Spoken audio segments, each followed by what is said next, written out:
can give. It's time for Big D Energy, live on Woodward Sports. Join four-time Stanley Cup champion and legendary badass Darren McCarty and the golden voice of Neil Rule, Monday through Friday, 11 a.m. to 1 p.m., as they give their takes on all things Detroit sports. The number one midday show in Detroit is on. Welcome to Big D Energy. Yo, yo, yo, Big D Energy. I'm channeling my inner Neil Rule. How you doing this morning? My name is Stick. I'll be filling in for Neil Rule today, who is on detail with the Pistons doing some things. And then, maybe later on in the week, he also may be on some more Pistons detail. So in the meantime, I'm going to be sitting in Neil's seat. D-Mac is going to be sitting in D-Mac's seat. And I don't know anybody besides Kool-Aid that's more excited for opening night for the Pistons than this man right here. That's it. I had no idea you were such a basketball fan. I'll be in the house.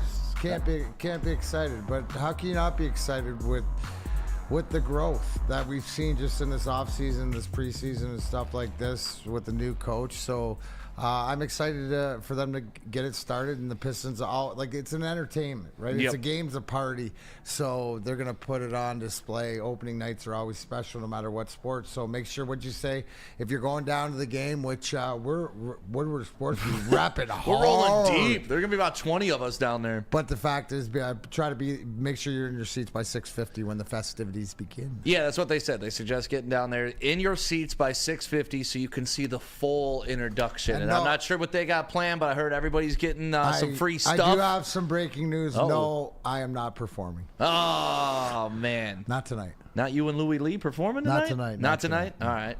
KG in the building. KG, how you feeling? Feeling good, man. About as good as I can feel. Go Pistons. Ready to see them tonight. Skilla Baby will be performing tonight. So, everybody, if y'all see us down there, come say what up, man. And then, of course, Spencer Raxter. Hello. Hi. How you feeling today, Spenny? I'm good. You ready? Yeah. You ready for opening night? Oh, yeah. You ready for Pistons opening night? I am. Are you projected they're going to win more games than last year? Yes. You are? I am. So they're going to win at least 15 whole games? At least 35. Hey, in the chat, the away fan has heat with Ryan Lentz right now as far as the thumbnail. The Wings' big 1-0 victory in the aisle yesterday. Patrick Kane with his first goal of the season and no thumbnail. So, Lentz, you're getting heat from the away fan right now. It's good to see somebody likes the hockey. It was a big win, 3-3 on the season. So Alex Lyon was standing on his head. On his tête. That is head in French. Yeah, 2-0 since he's been playing, right? The back-to-back big wins in Nashville and the Islanders. Now, the one thing I was telling you earlier, that I actually watched. This is the first game that I actually watched through, and early on, there was some things that I didn't like, but what you saw throughout the game, and I mentioned this to you, Stick, remember back in the day when once we utilized, through 96 into 97, a defensive scheme, we called it the left wing lock, and it took teams about 3 years to figure it out. This 1-1-3 that Derek Lalonde has been preaching 3 years ago and stuff like that, you saw it come into play. I mean, they killed some penalties late, but there really was Alex Lyon. Yes, the reason they won is because of him making some big saves, but down the stretch, it wasn't as fire drill as I say that it used to be. So to me, the eyeball test, I don't know, Spenny, if you're watching your Stick or KG, it's just, something's amiss. Like something just seems off, like a cylinder from last year. And maybe we're hoping, because I think the key was to get Patrick Kane on the board. Yeah. Right? He'd almost gone his second longest starting the season. So hopefully this will get him going. But again, it's good to see them win a 1-0 game. But again, where's this production going to come from? So there's still some questions, but 3-3 on the season, they're doing what they needed to do. That's the big thing, right? Just hanging in there right now while you're trying to figure it out. You can lose a whole season in the first month if you fumble out of the gate. And then next thing you know, you're chasing your tail the entire season, and by the time you get to playoffs, you're exhausted if you even make it to the playoffs. And that's kind of what we've seen the last couple years out of the Red Wings. Slow start, and then trying to get it going at the end. So they're sitting 500. You'll take it right now. No, 100%. Not happy, but you'll take it. 100%. The true evaluation, I said it yesterday, is 20 games. But you got to, Spenny, You can't say that the youth movement doesn't work. They insert Marco Casper in the lineup and you're 2-0. That was your best looking line last night when you had Casper Bergeron and Veleno out there. They provided some energy and they were getting in the offensive zone fast and attacking the net.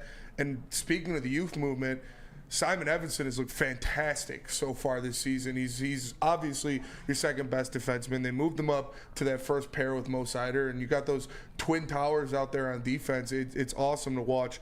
I love seeing what Evanson's been doing on the PK so far this year. He needs to get a little more involved in the power play, I think, because he has the most offensive upside from the guys on your blue line. So I think maybe get him some looks in there because the power play still has been abysmal, and you really need to get that going. Yeah, 100% can't argue. And to your point, Stick, is that what do you always say? You can't win the division in the first month, but you sure as heck can shoot yourself in the foot, yeah, the face. So so a couple big wins, honestly. If even one of those goes the other way, you're talking 2-4. Oh my God, what's going on? But 3-3 just seems like okay. We can still go up or down from here, right? And then you're coming home for a couple. Yep. I know you got who do they have tomorrow? I think it's the Islanders again. Okay, and then you got Edmonton on Sunday. Yep. So, I mean, it doesn't get any easier, but it would... we got the Devils tomorrow. Oh, the Devils? Okay. Devils have been... Did anybody catch the ESPN 2 hockey frenzy? Because every team was in play yesterday. So it was pretty sick to watch it. To watch every team play and stuff like that. I love how broadcasting has evolved to that. Like, even now, broadcast TV is kind of becoming like social media where you got to digest everything in micro clips. Like, oh, yeah. You know, like that's why the red zone's so popular. People only want to see the highlights. They don't want to watch the whole game. It's perfect for a guy like Flannel Sam, right? Because you're only seeing highlights. You're only seeing scoring. You're only seeing stats. You're not seeing the nuance. You're not seeing the flow. You're not seeing the ups and downs. You're not seeing the emotional battles. You're not seeing all those things. You're just seeing instant reactions and instant happiness, which, hey, I'm not complaining. I love when the red zone's on flipping and, oh, God, they're about to score. Oh, my God, they just scored. Like, it's awesome, but it's for the shorter attention span fan. That's a great that's a great point, Stick, because it's almost like when you're talking, hey, did you see the game last night? Yeah. Well, how did you see it? You know what I mean? Did you just see the highlights, or did you see, like, in the red zone, or did you watch the game? Did you see this play, that play? Because you brought up a great point. Nuances. But here's the beauty, right? The beauty is you can absorb sports in any fathom almost that you want at the speed you want. Yep. These days. Well, even the multiple Monday Night Football broadcasts. Like, you don't want the traditional two-man booth and sideline reporter. All right, Peyton and Eli are going to be interviewing random people while the game's going on. Even that, but even see, like, did anybody the other night, like, the Chargers Arizona late Monday night game sort of sneak up on you and they go, oh wait, there's another game. I hate the double dip Monday night football. That just doesn't seem traditional, but that's the new way. Amon-Ra St. Brown was bitching about that. Did you hear his quote? He said like it takes kind of the pizzazz off of what a highlight Monday night nationally televised game, because you're no longer the show. You're the show with the other show going on, and thank God you aren't the show on the ESPN Plus app, like, because that's even like, okay, you're on Monday Night Football, but you're not really on Monday Night Football. We're just gonna put you on the stream, and people have to go pay and see it. I didn't go watch that on ESPN Plus. Did you guys on Monday night? I don't even have ESPN Plus. No. Yeah. So there you go. Like, it's Monday Night Football, but ain't nobody watching your ass. So what a compliment. Which goes to show you. Look at all the games the way that's the league. That's almost like the NFL flashing the money clip and going, we don't care about this. This is our league and this is what we're gonna do. Yeah. Well, the Red Wings. But how do you like to just on this, right? Because we do watch parties. Yes, sir. We do alternative sort of viewing and stuff like this for games like that. Have you not? Because we're older, we're more of traditionalists, but I found a way to sort of slide that in. I like both. Yeah, like a certain serving. It's almost like a meal. When do I want it? But in a pinch, come on, you can't tell me just to catch up on something in a pinch and stuff like this to throw it on, or if you don't have a vested interest. Right. If the Lions aren't playing, I want to watch the rest of the league, but I don't want to see them grind it out. I'm going to watch my team grind it out. Show me the highlights. Right. And what I like about watch parties is, I mean, it's just a really interesting phenomenon, you know, because when I was in St. Thomas for my honeymoon and the Tigers were in the playoffs, we were having the watch parties. I'd be there watching the game, and then I'd know I was a little bit ahead of the watch party, so if something big or something bad happened, I'd immediately want to go to the watch party to watch everybody's reaction. And I know I have a little bit more personal connection with everybody that works here, but it's that communal thing that you get from like sharing that experience with others, watching a watch party with you. But think about this, right? Because, you know, like I stickler for time, and it always sort of bothered me a little bit being behind the play with the stream. But to your point, no, to be able to truly watch because you're enjoying it with your friends, and it's almost like the people in the watch party are like the sacrificial lambs, right? Because whether it's good or bad, you can enjoy the reaction or see how everybody, because I remember going, oh my gosh, watching at home the same thing, Spenny's not going to like that. And then watching Spenny's natural reaction because he hasn't seen it. So Maz was pure theater. It's like, I got to see how Maz has reacted to bases loaded and 2 strikes on this guy. So there's actually... when I was young, this didn't happen, Spenny. Hit him! Hit him! Like, Maz was amazing during those Tigers watch parties. He was so good. Yeah. But you see that there's actually a nuance to actually watch it, where it's actually you can watch the game, but then it's part of a show. So, yep. And then you got Easy doing the solo watch party. You're just like, what the hell is going on here? I was like, all right, we cannot do that again. Respect Easy for staying late, but it was just him talking football during the baseball game. It was amazing. People in the chat were like, what the hell is going on? It's just him and Chase like, baseball game's happening. Yeah, and there's 2 outs. And it wasn't a very exciting game to call either. Yeah. So they had a lot of stuff working against them, filling 3 hours at a time with just one dude sitting there. That's fair. I did send them cheeseburgers, so. Nice. I did send them cheeseburgers. Well, D-Mac, we got a lot to talk about in the show. Spenny did a tremendous job with this rundown. You know, we already talked a little bit about the Red Wings. We got to talk about the Lions. Max Crosby speaking out a little bit more. But I've heard multiple things about him speaking out, so it's... lots of stuff going on with that. Of course, J-Mo suspended, and then Pistons opening night. Let's talk about Pistons coming up next. You good with that, Spenny? Yeah, works for me. All right, we'll do that right after D-Mac tells us about Dispo. Absolutely. How would you like to win free bud for a year? That's right, free smoke, weed, reefer, flower, however you refer to your favorite cannabis product. That's mine. It's your chance to win free cannabis for a year. Compliments of Dispo Dispensary. All you have to do is scan the QR code on the screen, sign up, and you'll be entered for a chance to win. Don't miss out on this insane giveaway. Sign up today to elevate your game. Dispo Dispensary, your local cannabis plug. Must be 21 years of age to enter. Terms and conditions apply. Walk into any Lady Jane's Haircuts for Men today. Open 7 days a week. Sit back, relax, and enjoy precision haircut, scalp massage, hot leather neck shave, and hot towel treatment from one of our talented stylists. Step up your game this season and take advantage of our $20 haircut special. Scan the QR code and get your coupon today. Lady Jane's Haircuts for Men, the ultimate haircut experience. Open 7 days a week. Walk-ins always welcome. Lady Jane's Haircuts for Men. It's wicked awesome. You and I pay our bills. Unlike my opponent, Dave Coulter, I won't take advantage of my job because I work for you. I'm Nick Jonai, and by the way, I do pay my water bills on time, and I approve this message. Paid for by Nick Jonai for Oakland County. It's bear hunting season, and Dan Campbell is hungry for some kneecaps. If you can just get a hold of them and you start dragging their ass out to the deep, dark abyss, you can drown them. The Kings of the North are back for another year of the brand new Lions. Make sure you're locked in to Detroit's #1 sports network for all the news and info on your Detroit Lions. Woodward Sports, let's go.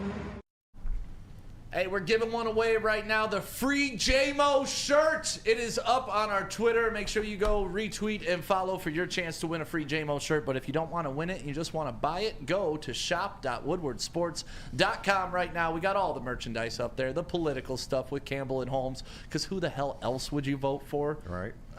I mean, they may actually get my vote, KG. I may actually vote for that. But yeah, you want some fun stuff, go shop around. Shop at woodwardsports.com.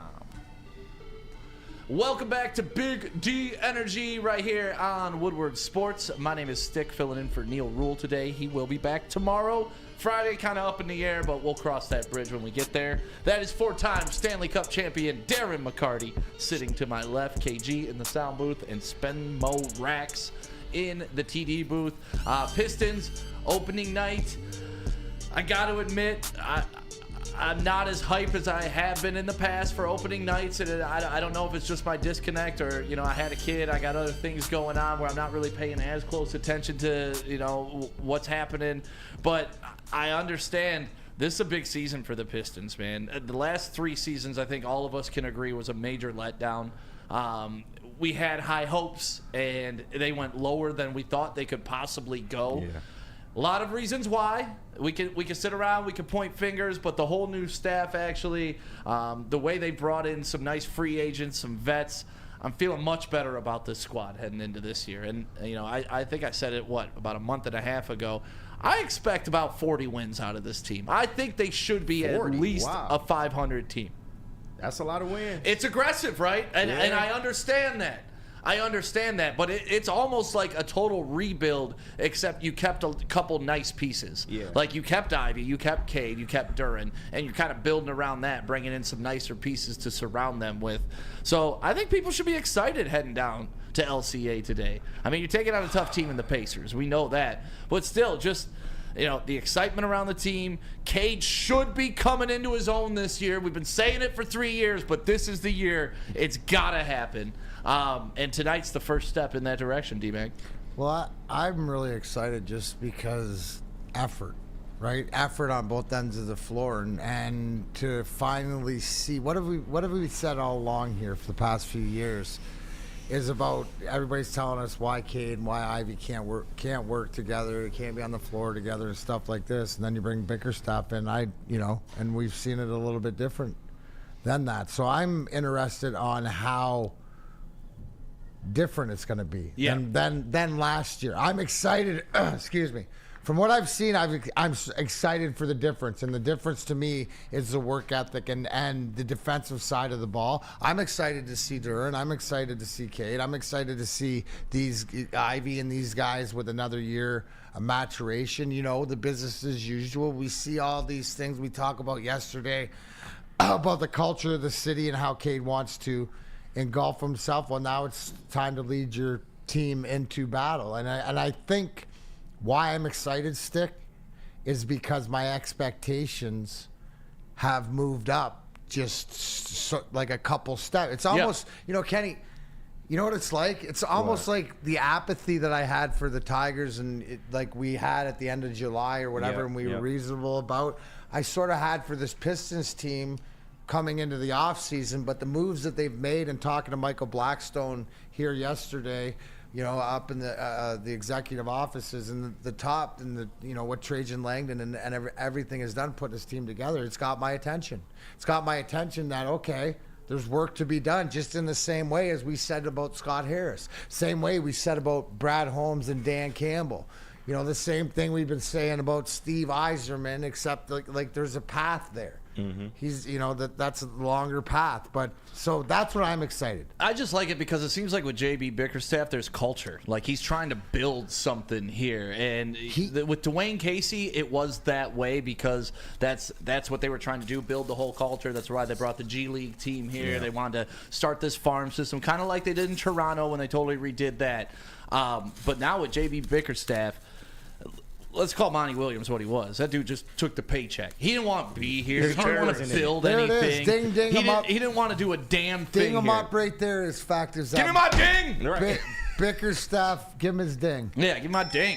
Bickerstaff wants to be here. Yeah. He wants to be a difference. And he likes Detroit. Like that. That's what I'm saying, in the city itself. Yeah. And you know how it is, Dick.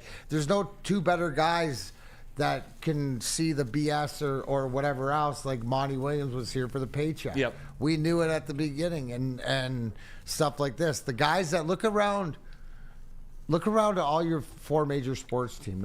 Don't look at it, doesn't matter where they're at. Everybody in the front office and the organization wants to be here, wants to be a part of making it better for this city and for us as sports fans. It's fucking brilliant. No, I absolutely love the direction it's going. Now, does that have to be followed up with play on the court? Yes, and I think we will get that. I think you will get some more effort out of these guys because they know they're not playing for some soulless coach who's going to rip their heart out when he just feels like it for no reason, like he did with Jaden Ivey.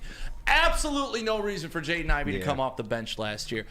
Absolutely no reason. Terrorism. You started Killian Hayes, who couldn't even make his own French national basketball team for this Olympics. And then he tried for the Nets. And now he's trying to get a G League contract. You can say what you want about whoever drafted him. That's fine. But Monty Williams elected to take Jaden Ivey, who, when he was the lead point guard on the team the year Cade was hurt, he put up some decent numbers for a rookie, and you could see the growth. But then you stunt his growth so much because you don't know ball and you weren't here for the long term. You were just trying to collect your check, and I'm pissed about what he did to Jaden Ivey. And that's why I'm almost pissed about Flannel Sam and JB suggesting that Ivey should come off the bench this year. Yes, I understand the rotation. I get it. It's not the craziest thing. You could get starter minutes at the 6. He can get starter minutes, but he's a starter in this league. Him and Cade need to be on the court at the same time. Then you rest them and bring in your other parts individually and let them figure it out. So if Ivey's coming off the bench, I'm going to be very mad, but I'm also going to give it a chance. Because this coach seems to have his heart in the right place and his soul in the right place. So I'll give him the opportunity if he starts Jaden Ivey on the bench. But I'm telling you, by the end of the season, that man will be a starter. I'm rooting for Ivey for most improved player in the entire NBA this season. Part of that is he never got to show his talent last year. So even if he comes out and does what he's always done, he's going to be improved. But the other part is when you have a coach and a backup and a franchise that actually believes in you, empowers you, you become great, like Jared Goff. Like Ivey has a chance to have that type of renaissance with this new coaching staff. And you know where it starts? Where? Defensive side of the ball. Yep. Right? If you see, and that's where you're going to see it. You're going to see it in a commitment to the defense. We all know the blazing speed, right? How he can get down court, what he can do with the ball. That's what you're going to see with these guys. It's that commitment to the defensive part. And that's the more where he becomes committed. It could Jaden Ivey. And the question I wanted to ask you, all you basketball people, because this is year 3 for Ivey. Mm-hmm. In the NBA, is year 3 the breakout year for some of these guys? And with what you're bringing up, we could say Ivey hasn't been put in the best possible position that he could have been. Now we think he will be, where it's the fact is that he will show, and if he earns it, Bickerstaff and his I think there's plans. Does anybody have that? Because year 3, and maybe there's some things that he hasn't showed the rest of the league that we can surprise them with. But the commitment, my point is that you'll see it on the defensive side of the ball first. I mean, it's player by player basis with, in terms of development. Some players break out later, some break out earlier, but normally around year 3, year 4, you start to see the progression a little bit. And with Jaden Ivey, there was things that he needed to work on, in particular, the way he finishes at the rim and his efficiency shooting the basketball. If he works on those two, I have no problem putting him in the starting lineup with Cade, especially with now they have a lot more floor spacing and a lot more different options than just Cade and Ivey and then nobody else. So I would suggest that we will see that jump from him this year, especially since they worked on his shooting. Yeah, I was going to say, that's what he did this offseason. You saw in the preseason, he was shooting, 50% from three-point land? So, good. I mean, he's Does improved. his shot look different? His shot, it looks quicker. I don't know if it looks different, but it looks a little bit quicker. Yeah. But like you said, there's going to be more spacing on the floor. Yeah, and spacing for Ivey is death for the other team. Because he is by far, let's say what you want about skill level, he's by far the quickest and fastest on the floor. We can agree on that, Without a doubt. And the type of skill set he got, he kind of reminds me of Russell Westbrook in the way that he can get to the rim pretty much at will, and he can push the pace. So with talent that he has, he should be starting on this team. And I do agree with you there, Stick. If he does start at the 6, then I don't think it's the worst thing in the world, because you can get starter minutes. And I do think it's a good thing to stagger K and Ivy. That way you can get the most out of them both handling the ball. But you can do that with your in-game rotation. They can start together, and then Ivy can rest after 5 minutes. Now, okay, Cade's playing 9, then after 9, That's what I'm But interested to see. it's going to be on Like, JB and the coaching staff to figure that out. And that's the fun part about watching tonight, right? I think you're going to get a little better glimpse of how they view this team and who's going to take what role and how those rotations are going to go. And it may take a couple weeks to figure out what the ideal rotation is, but I think Bickerstaff's smart enough to tinker with things and not stubborn like Monty was. Like, this is my starting lineup. This is how we're rolling. Right. It's like, no, you're getting your head bashed in for 15 games in a row. You may want to switch things up there, Monty. Yeah. And they didn't do it. So I'm excited for tonight. I'm excited for this new Pistons era, which we've been honestly waiting on since we drafted Cade #1 overall. I get Cade has had some decent scoring years, but he needs to have some decent leader years and make everybody around him better. That's what needs to happen this year with Cade Cunningham. I'm not really worried about him putting up stats. He's going to fill a stat sheet, but is he going to do it in such a meaningful way that everybody around him's getting better? I can understand that, but at the same time with Cade, who else was really helping him out before? I mean, they didn't put the right veterans around him to begin with. Bogey was cool for a minute, but ultimately you had Alec Burks that didn't play. They had Monty Morris. He didn't really play like that. So, Cade never had the right pieces to really lead a team, but he was still putting up stats at the same time. I get that, but my thing with Cade is, like, even when Ja Morant and the Grizzlies weren't great, like, Ja Morant stood above the rest, and it was like, man, this guy's special. I mean, you can say the same thing about Cade with a terrible Pistons team. I don't think he was he wasn't he's getting the local love, but nationally they weren't like, oh, look out in Detroit, they got this kid Cade. Well, no, but he was getting love from other places, and he's putting up practically all-star numbers. Like, I was holding up right the at Cade borderline. banner draft night and happy we got him. I want feel nothing more than Cade to be a triple-double machine, lead this team to the play. I want nothing more for that to happen. But Cade is the leader on this team. I think his quietness is going to work against him as far as stardom and as far as taking over. But that's what nationally, you mean? Yeah, nationally. Getting that national love. I mean, I could give a shit less about the national love. He gets the love from NBA guys. He gets the love from Kevin Durant. He gets the love from Steph Curry. He gets the love from the stars in the NBA that see who he is, see how talented he is, and play against him. I could give a shit less if ESPN's talking about him. We know what we have, and I know he's going to go out there. He's going to be an all-star this season. Yeah, but when we locally love a guy, that's fine. But when, like, you're seeing it, when we locally love the Lions, it was nice. But when the Nationals are talking about it, then you know it's legit. When have the Nationals ever talked about the Pistons ever? No, I know. They did when they were winning and had great players. Not really. They weren't talking about Chauncey Billups and Ben Wallace on Not ESPN. like they don't give a shit about the Pistons. That's fine. That's where I want to be. Like I said, I could give a shit less if ESPN's talking about him. The guys who play against him hold him in a regard as a fantastic player in the NBA, and that matters more than anything. And everybody on this team knows Cade is the leader too. Coming in, they know he leads. Then we got to quietly. lead to more than 14 wins. That's all I'm asking. It's not all on him though. He can only do so much. If you're the leader, you take accountability, no matter what. D-Mac, true or false? Whether it's your fault or not, if you're a leader, 14 wins your responsibility. But he does absolutely can't do it alone. But right. that's the whole thing. He's never done it. You'll see the mindset, right? And you got to put the best. What you do to the leaders, you put the best to make them successful, but you will see him lead. And Cade's not more of a vocal leader. I see him leading more like an Iserman or Isaiah, where it's his play that does the talk, and somebody else is more of the voice. But they take pride in it together. What you're gonna see if the culture is true and what it's bringing is the adage of the guy next to him is more important to him than itself. So it's just you're gonna find it out. You're gonna see you will see it through the work ethic.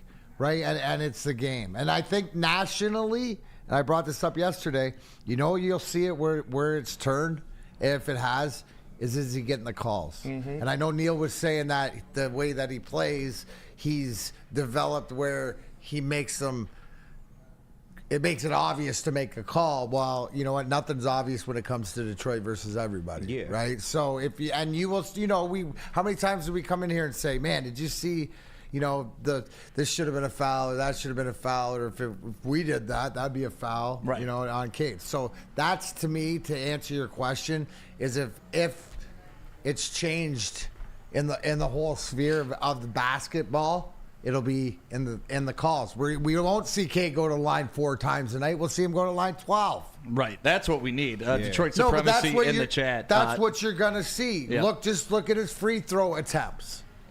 That will show if he's getting taken serious by the league. Detroit supremacy. Cade is a star. Stop trying to act like he isn't. Not trying to act like he Nobody isn't. said he wasn't. I want him to be a superstar. That's the difference. I know he's a star. I know he's damn good. I know he can put up numbers.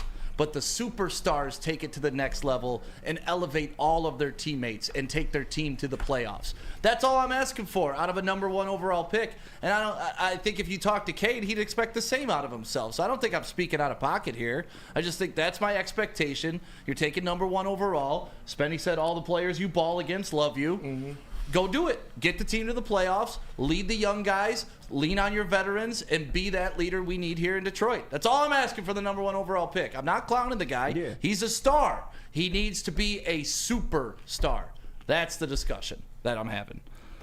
All right, D-Mac.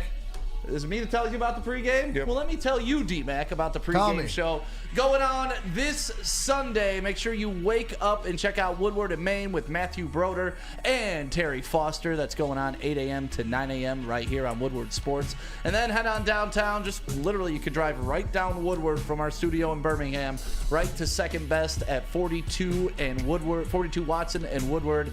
And come on out for the pregame show. It's a 2-hour pregame show. No better place to get your pregame action on in Detroit, and then it's just a short walk to Ford Field. Brought to you by New Holland Sabbath Coffee, Tullamore Dew, and of course that taller drink.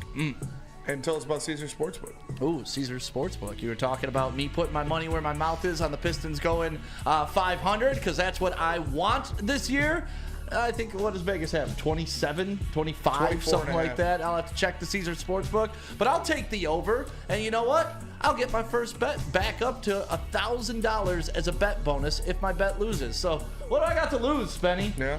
Taking the over. If they win, I'm getting paid. If they lose, I get money anyways. Just use code Woodward1000. Scan that QR code above my head and get that early season bet in. Pistons are going way over 27.5.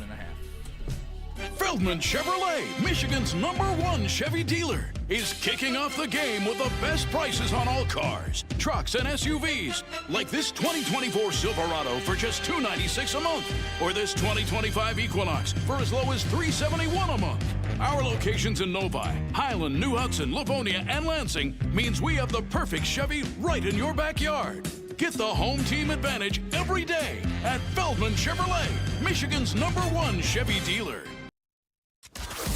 Can't get enough Lions coverage? Make sure you catch all Woodward sports shows every game day. Wake up with Woodward and Maine, giving you the latest insight into the Lions locker room and press conferences. Then join the Lions pregame show, highlighting key matchups, injuries, and what to watch for during the game. Follow all the ups and downs of the live game action with our Woodward Watch Party live on YouTube and WoodwardSports.com. After the game, check out the instant fan and host reactions with the Lions postgame show. Every game, it's wall-to-wall, kneecap-biting, high-fiving, chest-pumping Lions coverage. Hell yeah! Only at Detroit's #1 sports network, Woodward Sports. Woodward Sports, let's go. 1800 Tequila, the official sponsor of the Woodward How Sports official? Live Watch Party. So official. So official. 1800. The Woodward Sports Live Watch Party and post-game show. The 1800 girls will be out there at Hayes Social this weekend. Yes, sir. While the Bring your Tigers friends. Bring your girls. Dominate. Get dominated by the Detroit Lions. So make sure you come out and see the 1800 girls. They're a proud sponsor of the Detroit Lions. It's going to be a great time at Hayes Social this weekend watching the Lions dominate the Tennessee Titans. Come out and join us. Enjoy 1800 Tequila, but please drink responsibly. How shocked would you be if the Lions lost on Sunday? I would be extremely shocked. And you Like shouldn't what? even say that. Honestly, No way. in your Not head, a what's the chance. percentages? 2%. 0.5. 0.5. Yeah. 2%. 2%. 1. You guys never heard the One- phrase "any given Sunday"? one- That's why I Out said of 2%. That's where the 2% comes in. Yeah. Not at home when you're starting Mason Rudolph, or on the road starting Mason Rudolph or Will Levis. Yeah. Not a chance. Listen, last week I was told Sam Darnold is elite, so Mason Rudolph is kind of about the same quarterback in my eyes. So. He's a bridge quarterback now. Yeah, he's a bridge quarterback now. Welcome to Big D Energy right here on the Woodward Sports Network. My name is Stick, filling in for Neil Rule. That is Darren McCarty. We got KG. We got Spenny. Ermanni. Hello. And, of course, we got all of you beautiful people in the chat. And like Neil says, you know, you guys program the show. We were just talking about Pistons opening night, Pistons, Pacers. Tough to bring up that rivalry without bringing up the malice at the Palace, baby. Probably one of the most infamous night, not only in Detroit sports history, but in NBA history in general. I mean, they've made documentaries, they've done storytelling, all of that stuff. I can remember exactly where I was. I was living with my buddy Jake. We had a house in Royal Oak. Sitting on the couch watching the game damn near over, kind of about to throw on some Madden on the TV. And next thing you know, all hell breaks loose. Man. When John Green has the accuracy of a lifetime. That guy could throw that blue cup a million times. Yeah. And to land it perfectly on Ron Artest's chest was probably like that moment in time, that trajectory, while that cup was in the air, that was history happening, and we weren't even realizing it. It was a movie in slow motion. Because if that cup sails 10 feet to the right, this never happens. That's a fact. If that cup falls short, this never happens. But no, half filled, stays in the cup the whole way. Beautiful release. The arc, as Chris Collinsworth says, the angle coming down. John Green, you, sir, created history with one toss.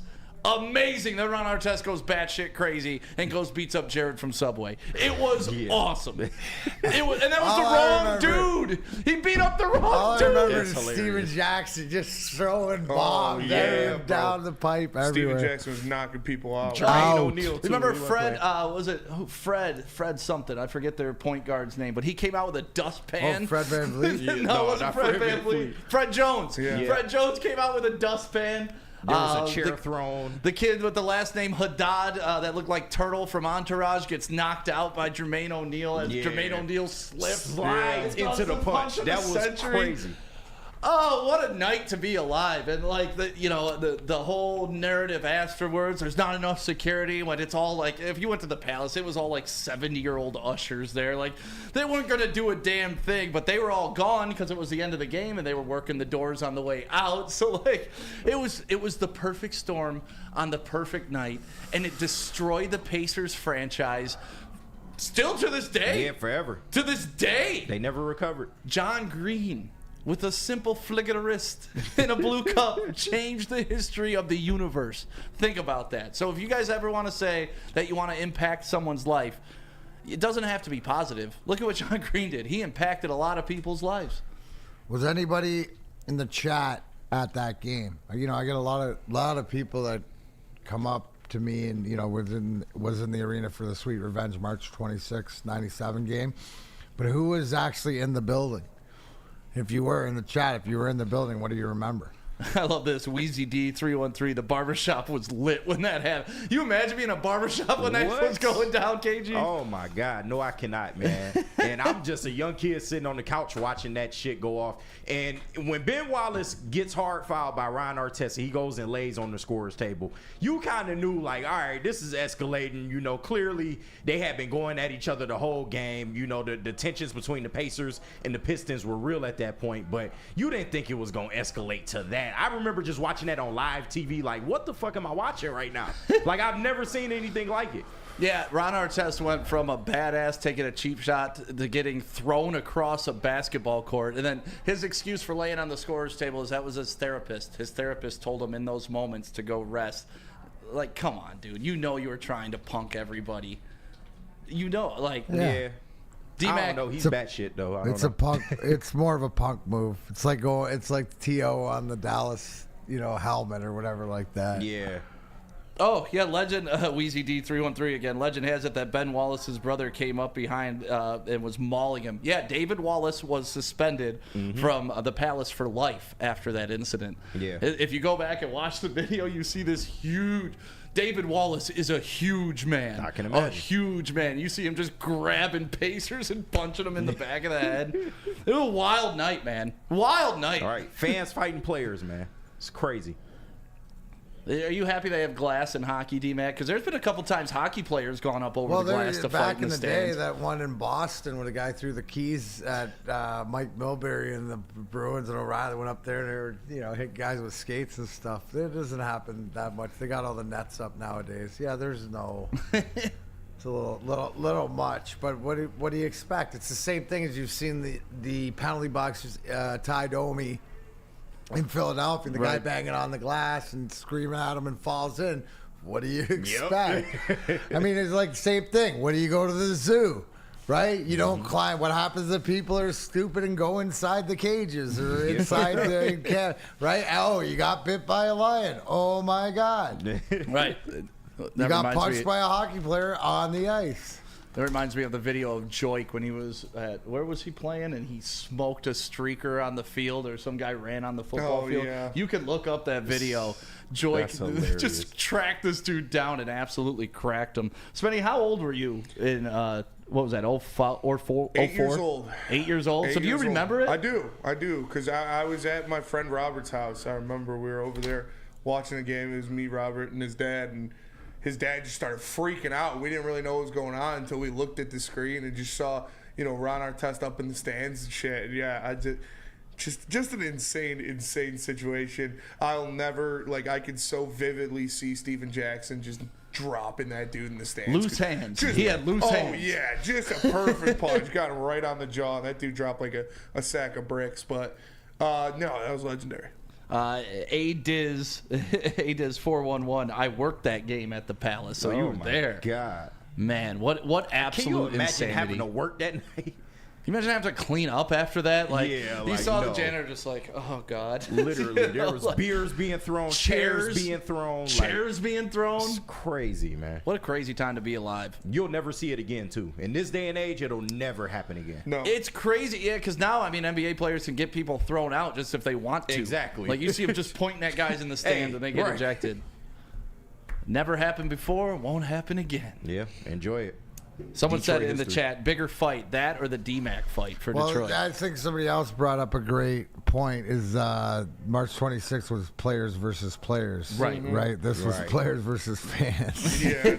Well, at March 26th, there was, purpose. There was a reason for it. This was just a bar brawl that broke out, right? There's a reason for this, too, with the rivalry and stuff, but the fact is, without that cup, this doesn't happen. Isn't that amazing? Blue cup. Ours was going to happen regardless. It's just to what extent it was going to happen. Did you have it planned for that game, or just that opportunity provided itself that game? No, it had to have happened.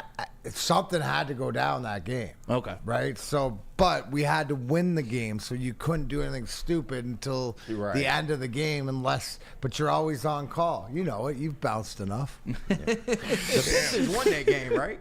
The Pistons won that game against the Pacers, right? No, they lost. Yeah. Oh, they did. They were losing. That's why Ron Artest took the cheap shot. Yeah. There was no reason for him to even do that. The game, I think there was an 8 to 10 point game at that time. Ben Wallace was just laying in a free throw to beat, or a layup to beat the shot clock.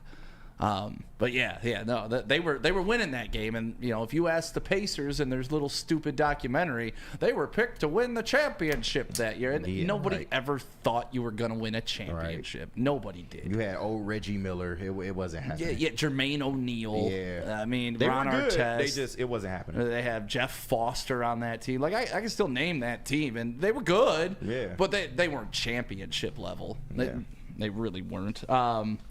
D-Mac, just a sidebar, when you were talking about the Lemieux fight, when you guys did that reunion, which is still one of the coolest things that I think ESPN and we've ever produced together.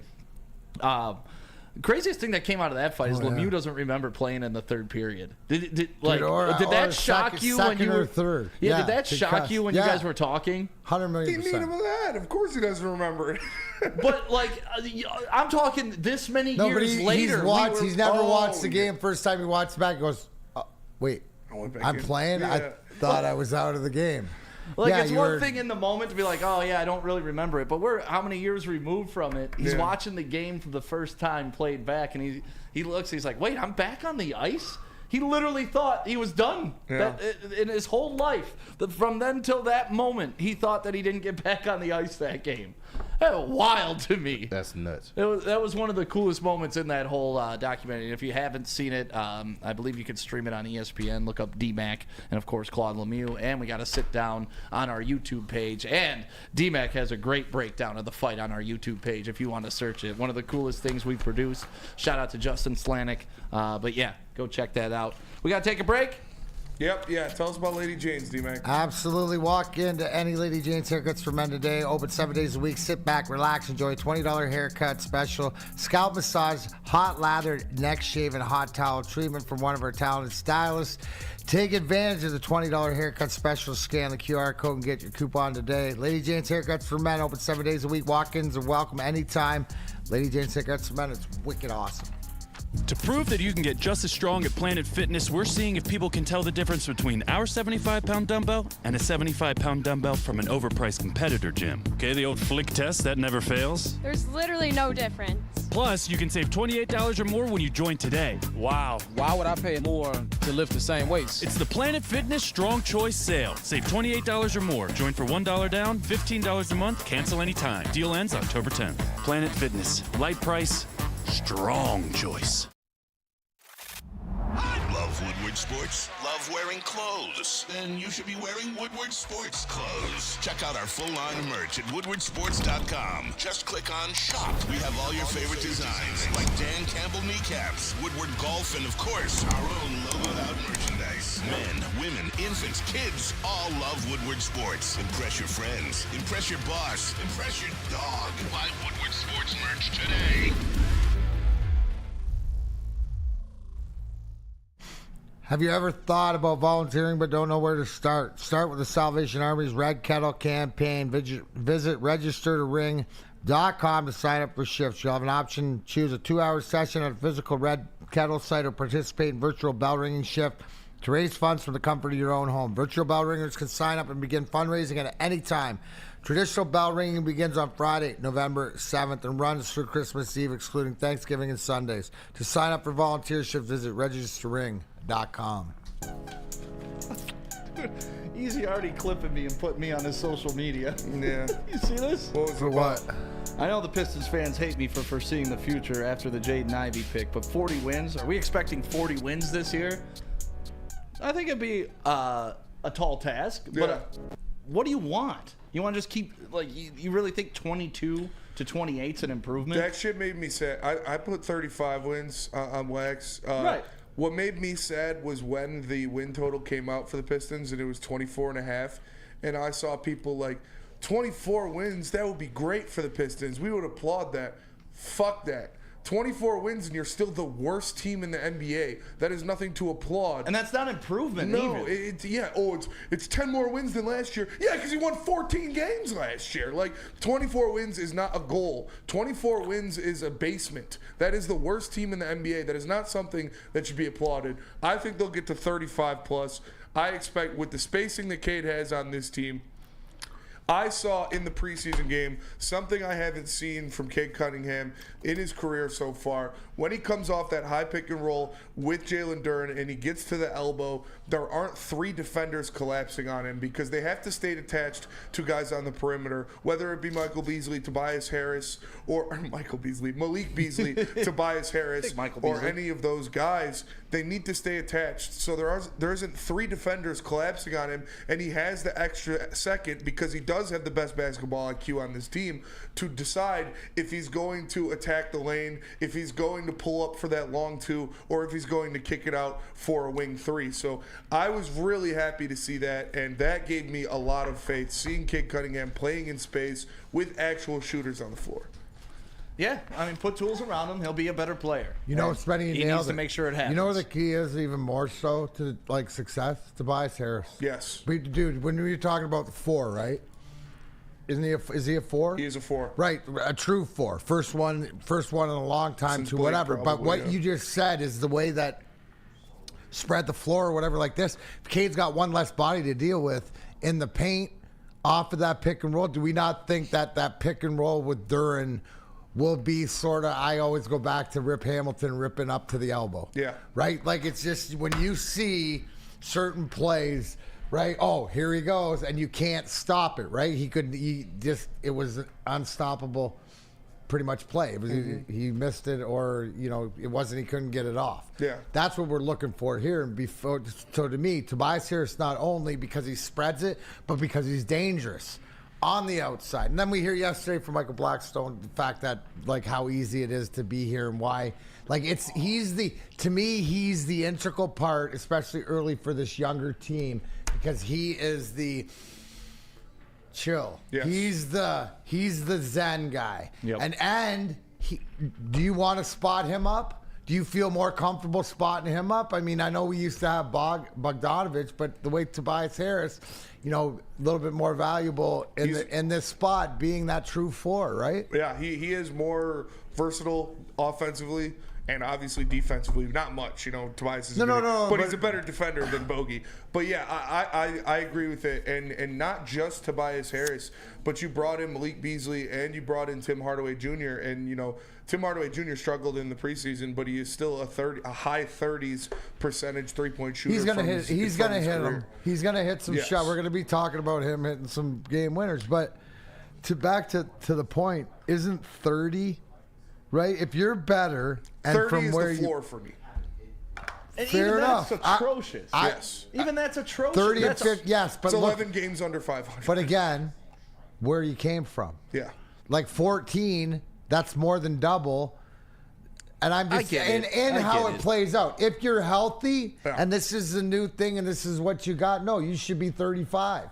That's what I'm saying. I Like, think last year four- needs to be thrown out the window. Like, last year just needs to be buried, shot, taken out back, burnt, hide the body, whatever. We never speak of it again. Because if we're using last year as a barometer for success this year, it's ridiculous. What were they 2 years ago?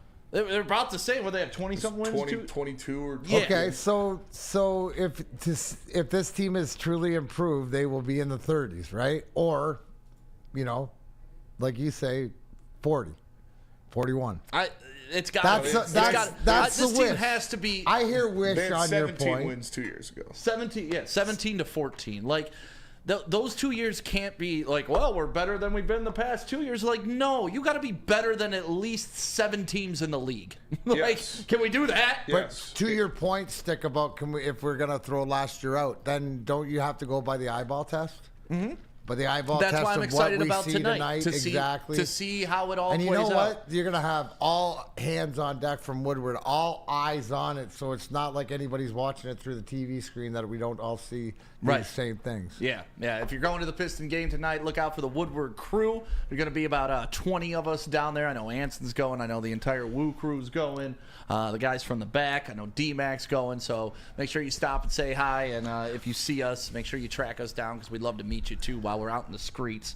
Do we got a break, Spenny, or are we still talking? We're still talking. All right, let's still talk then. I love this. We need to get into some Lions talk. The J-Mo thing has gone from bad to weird. Can we say that? Yeah. I mean, every other person who's been suspended has been announced by the league. The league is still investigating the J-Mo thing, and we're still assuming it's a 2-game suspension. So he's not even suspended at this point. He's facing suspension. He's facing suspension. But everybody else who was facing suspension, the league announced they were suspended yesterday. Mm-hmm. D-Mac, you've been in professional league. Does that mean anything to you? Or does that mean more is coming or less is coming, or we shouldn't interpret it at all? Well, who gave 2 games to begin with? Who reported that? The Schefter league? reported that. Eric didn't he? Woodyard, yeah. Eric Woodyard Came and down Schefter. from the league? Yes. Okay, so maybe there was I look at it as a good sign, because maybe it was like a protest, like an argument to whatever they're withholding it from information we've seen in the past. Maybe it'll be reduced to 1 game, or maybe it's something that they've been working to. Like a lot of things behind the scenes, because I've been in the program or whatever, is as medication and doctors, the doctors in the leagues aren't up to speed with each other a lot of time.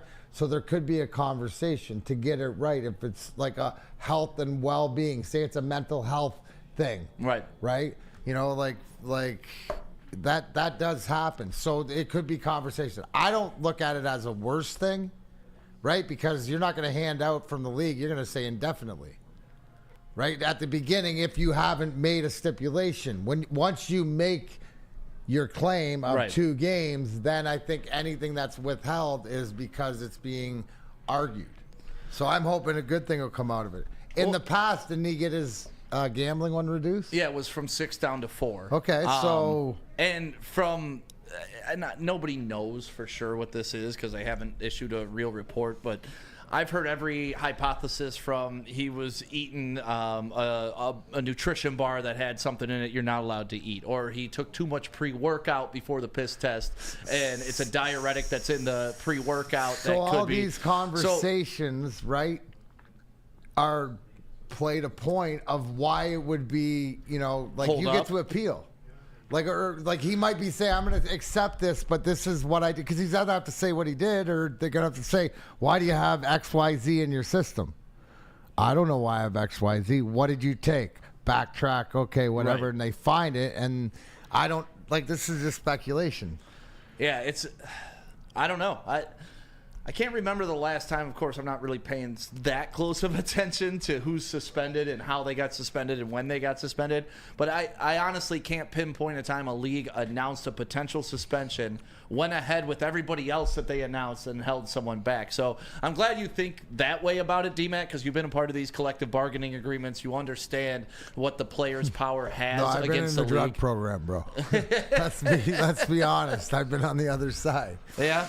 And they give you leeway to appeal and all that good stuff? No, but there's if you let's say hypothetically you were dirty, right? Well, you'd have to explain why you were dirty. You know what I'm saying? Right. So there are conversations.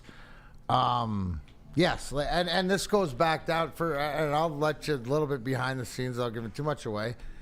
For me, mental health and medication was an issue to get the right one that everybody can agree on. Because Loaded it. Like, it sounded like it normally would. Like, I don't know if the settings are any different. But. And the issue. Hey, we're still on the air over here. Yeah, there you go. Thanks, guys. And the issue is, right? The issue is sometimes is that, like I said, the league is not up to speed with the greatest psychiatrists and the doctors and stuff. So this could be something. I'm hoping, I pray, that it's a nurturing and an understanding, and it is one of these things. Dude, how great would it be if he had like a Willis Reed moment coming out of the tunnel this Sunday when everybody doesn't expect him to play, but then the NFL rescinds their suspension and out trots J-Mo from the tunnel. Oh, the place would be going wild for that. We'll figure it out. Like I said, I've seen multiple different reports on what it is, what it could be. There's a whole speculation. There's a list of different things that it could be. Like you guys said, it could be anything from too much pre-workout to the Adderall prescribed. If J-Mo said he had ADD, I'd be like, yeah, that makes sense. Who doesn't? I've got ADD too. It could be a gas station dick pill. It could have been over-the-counter something for allergies or something like that isn't something that they test for. So, oh shit, I guess my line's still off. Let's go break. Yep. Tell us about Swiss. Absolutely, my buddy Mark Swiss at Swiss Insurance, now more than ever critical, very critical to have your insurance reviewed. Swiss Insurance will make sure your carrier is not slipping in extra fees. How do you do it? You call my buddy Mark today, 313-530-1698, or go to SwissINS.com. Stop searching for a vehicle and start finding one. Les Stanford Chevrolet Cadillac makes it easy. We harness the power of multiple dealerships and own the biggest selection of GM brands in the area to get you the car you need. With the Les Stanford Group, you'll have access to 4 different dealerships, providing you with more makes, more models, and more choices. We're connected to more than 1,000 vehicles. And with so many high-quality CPO vehicles available, you'll find new car quality at pre-owned prices. You can start and end your search at lesstanford.com today. Can't get enough Lions coverage? Make sure you catch all Woodward sports shows every game day. Wake up with Woodward and Maine, giving you the latest insight into the Lions locker room and press conferences. Then join the Lions pregame show, highlighting key matchups, injuries, and what to watch for during the game. Follow all the ups and downs of the live game action with our Woodward Watch Party live on YouTube and woodwardsports.com. After the game, check out the instant fan and host reactions with the Lions postgame show. Every game, it's wall-to-wall, kneecap-biting, high-fiving, chest-pumping Lions coverage. Hell yeah! Only at Detroit's #1 sports network, Woodward Sports. Woodward Sports, let's go. Yeah, not only is New Holland a sponsor of our pregame and postgame show, they got this drink. It's called a Taller, and according to Neil Rule, it's the best one he ever had. And you know what? You should try it too. New Holland Taller. You can pick it up at some of your local party stores, or make sure you come to the pregame and postgame party at Second Best and Hayes Social on the east side, and you can try Taller there. So come on out to any of the parties. Brought to you by New Holland. Welcome back to Big D Energy right here on the Woodward Sports Network. My name is Stick, filling in for Neil Rule. That is Darren McCarty hiding behind his Stanley Cups. Of course, we got KG and now Alan in the sound booth, working out some sound issues from earlier. So if you're hearing some random stuff on the stream, that's what's going on, guys. Thanks for bearing with us. And then, of course, Spend More Racks, who was talking, but we really couldn't hear what you were saying. What were you saying about J-Mo? I was just saying it is still facing. You know, they haven't cemented the suspension yet. He is still facing it, and it could be anything from a honey pack at the gas station, like you said, too much pre-workout, to a prescribed medication that wasn't filed in time. Or it could be him covering up steroids. Yeah, I doubt it. You know, we're doing all the positive things, but you know, the fact of the matter is, it's also masking agents are in the 2-game suspension, and it could be a masking agent. We don't know. Yeah, well, we'll see. I mean, I'm sure it's going to come out, and then there's going to be more on it, but yeah, I'm not too worried about it. But let's live in the world that we're living in right now. The 2-game suspension most likely coming, maybe repealed to 1, maybe repealed, but let's operate in a world where J-Mo is not playing on Sunday. His downfield blocking, if you go back and watch the last game, it is unreal. Every big play, every touchdown has J-Mo's fingerprints on it, blocking downfield, even crackback blocks. What he's done at the blocking end of the wide receiver position, honestly, just go watch it. It's pretty phenomenal. So you lose that. You lose your massive deep threat. You lose your speed player. Who is the guy that's going to have to step up for the Detroit Lions in J-Mo's spot? Is it going to be a Laporta? Is it going to be a Tim Patrick? Are you thinking Khalif Raymond's just going to slide right into that slot?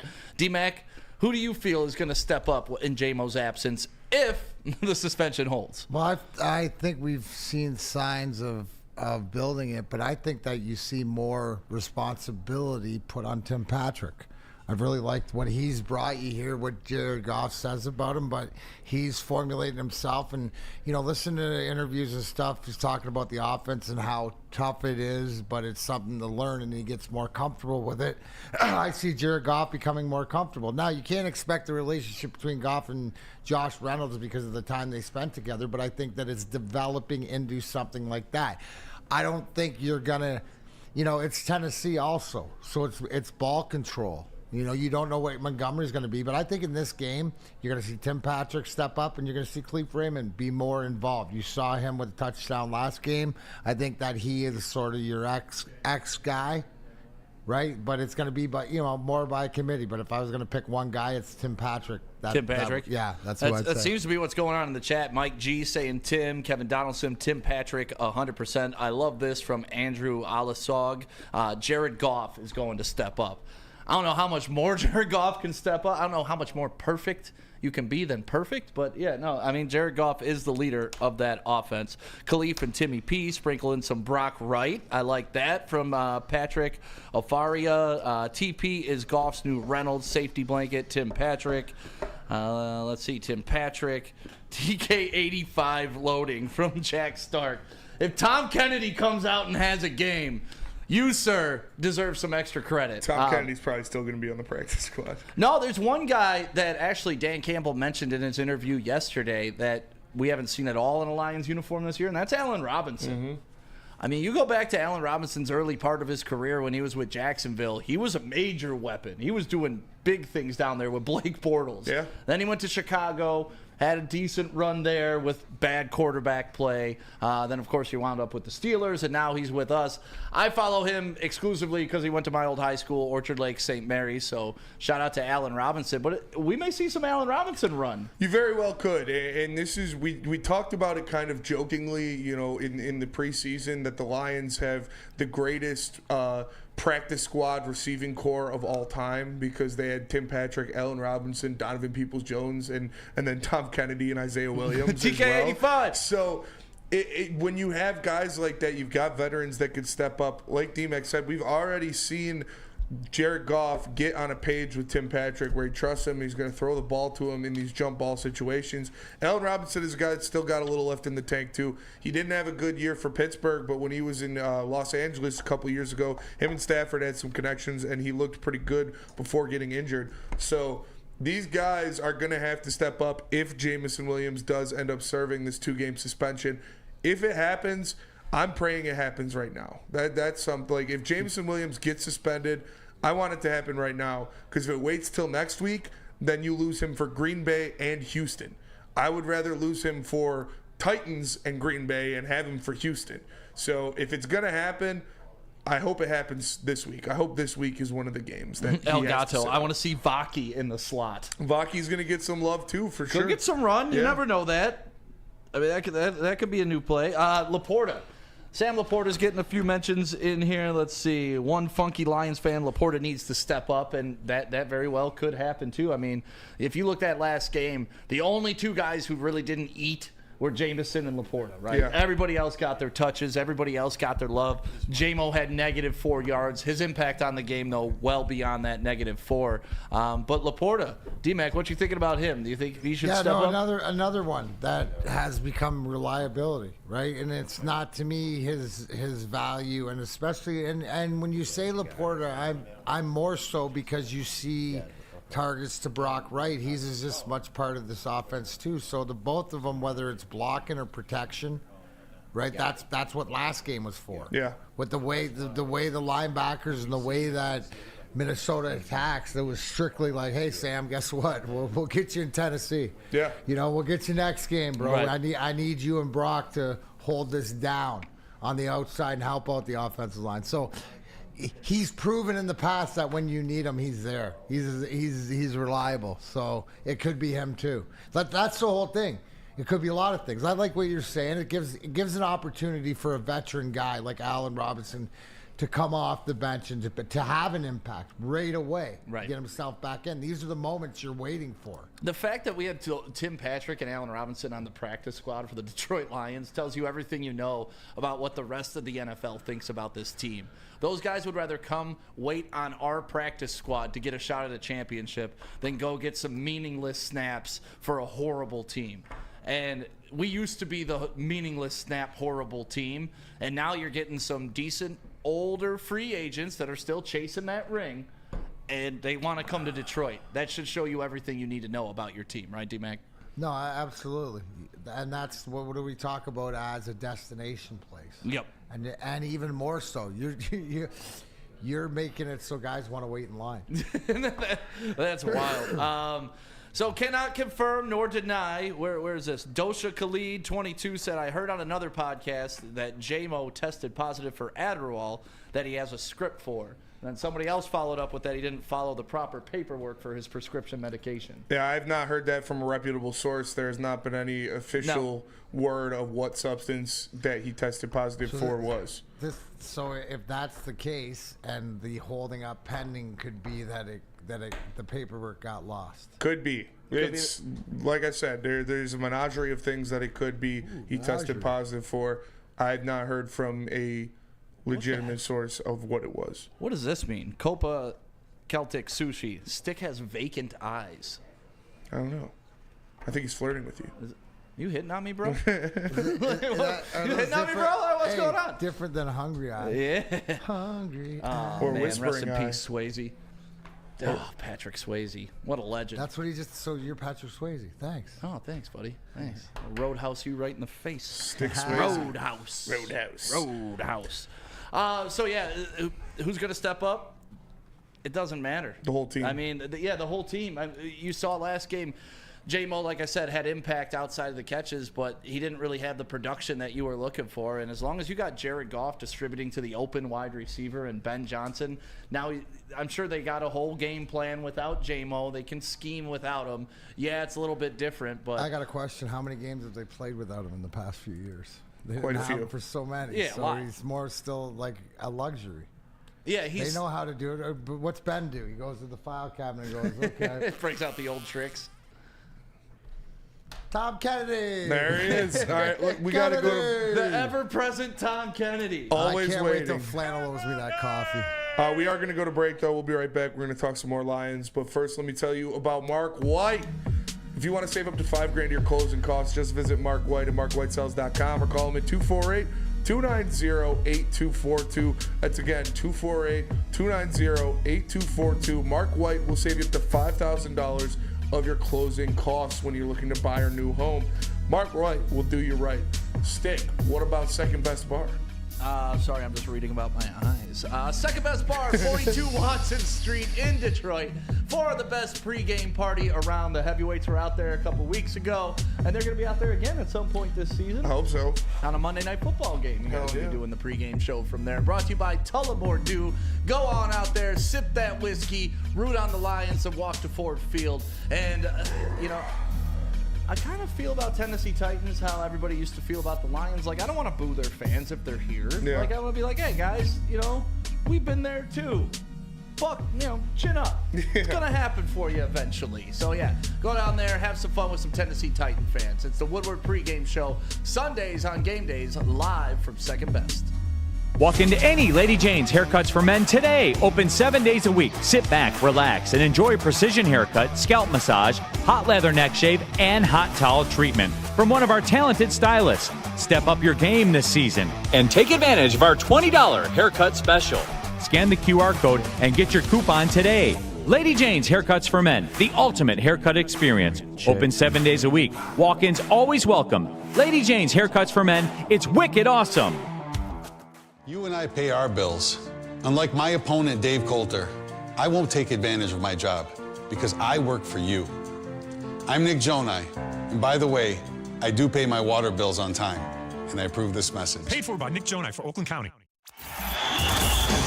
Enough Detroit sports. Make sure you listen to Ermanni and Edwards with Maz next, 2 p.m. to 4 p.m. on the Woodward Sports Network.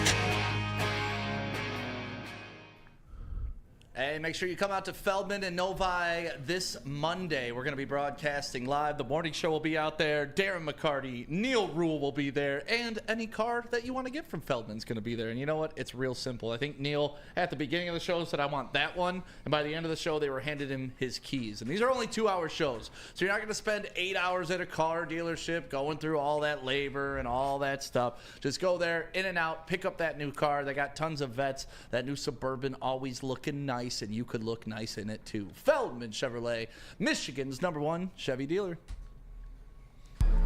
Welcome back to Big D Energy right here on the Woodward Sports Network. My name is Stick, filling in for Neil Rule today. He'll be back tomorrow.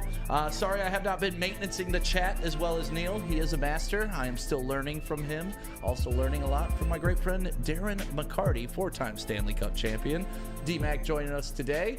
KG and Alan in the sound booth. And, of course, we got Spenny Raxter in the TD booth. You want to get into it, Spenny? Get into what? What you put on the prep about hate week? Yeah, for sure we can get into that. Fuck Michigan. You bums are going down. I fucking can't wait, dude. Oh my, like I said, I got a free roll. But I will, actually, I turned a new cheek on that. I will be upset if Michigan State loses this game because Michigan is a bad team. And you need to beat bad teams. They're poorly coached. They have terrible quarterback play. They look lackadaisical on defense. You need to beat this team. We get up for this game. You're going into Ann Arbor. It's a night game. Fuck all those nerds in Ann Arbor. Fuck Michigan. Dude, I can't wait. Can't wait. It's going to be a great game. KG, you're a Michigan guy. You care to respond to that? I'm letting Spinny get his shit off for the week. We gon' just line them up on the field and see what we got, man. But Spinny got every right to talk right now. I mean, they are playing better football than what Michigan is bringing us. We have no offensive rhythm, chemistry, anything. The defense has been played out of position, and they have not made as many plays as they should have made. So, I mean, it is what it is, man. We're going to line them up on Saturday and see what we got. They don't know. They still haven't announced who's going to be the starting quarterback for this game. Sharon Moore has not announced that, whether it be Tuttle or Davis Warren or Alex Orji. It doesn't matter. What a quarterback It does not matter because Charles Brantley's going to pick off one of you bums, whoever decides to go out there. Personally, like, not even hating, like, this is just me as a football fan. They should start Alex Orji. He is their best option to win because you could just run a power run scheme with him. I saw calls for Donovan Edwards at quarterback because he could throw the ball pretty well. Yeah. I mean, Michigan, and at this point, just try anything, Michigan. And I don't have a dog in this fight. I root for both teams individually when they play each other. I think it's fun for the entire state. And you know what? I like this, even though both teams probably aren't happy with where they are.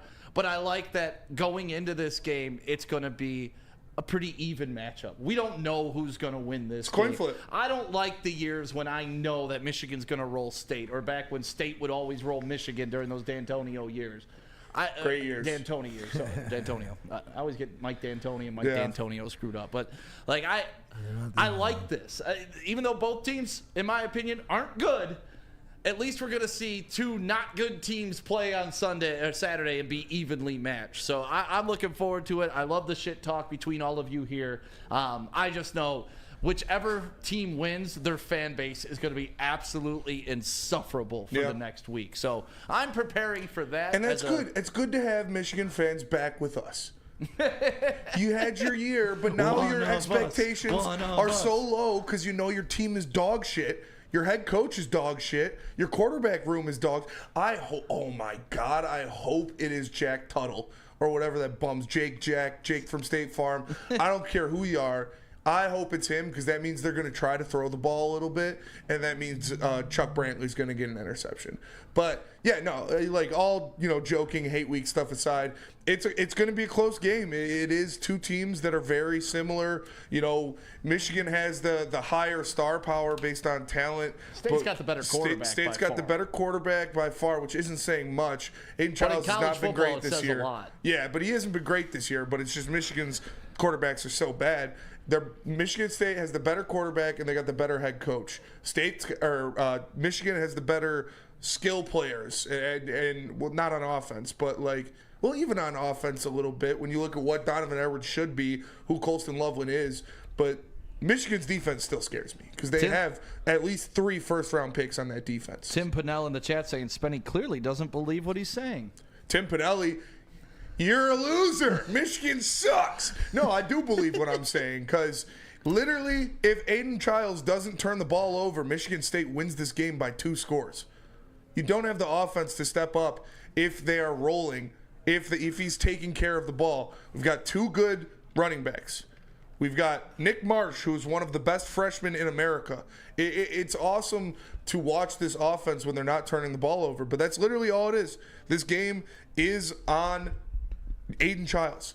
If he turns the ball over a lot, they're probably not going to win. If he doesn't turn the ball over a lot, they're going to win this game. So it's on him. We'll see. Here's how I see it. Is Michigan willing to do whatever it takes to win this game in any way if it's just about the W, right? Because if it was to the point, they would strictly strip it down and, like Neil said, and go military offense and run the ball. Does Orji give him the best chance to not turn the ball over and to run it and stuff like that?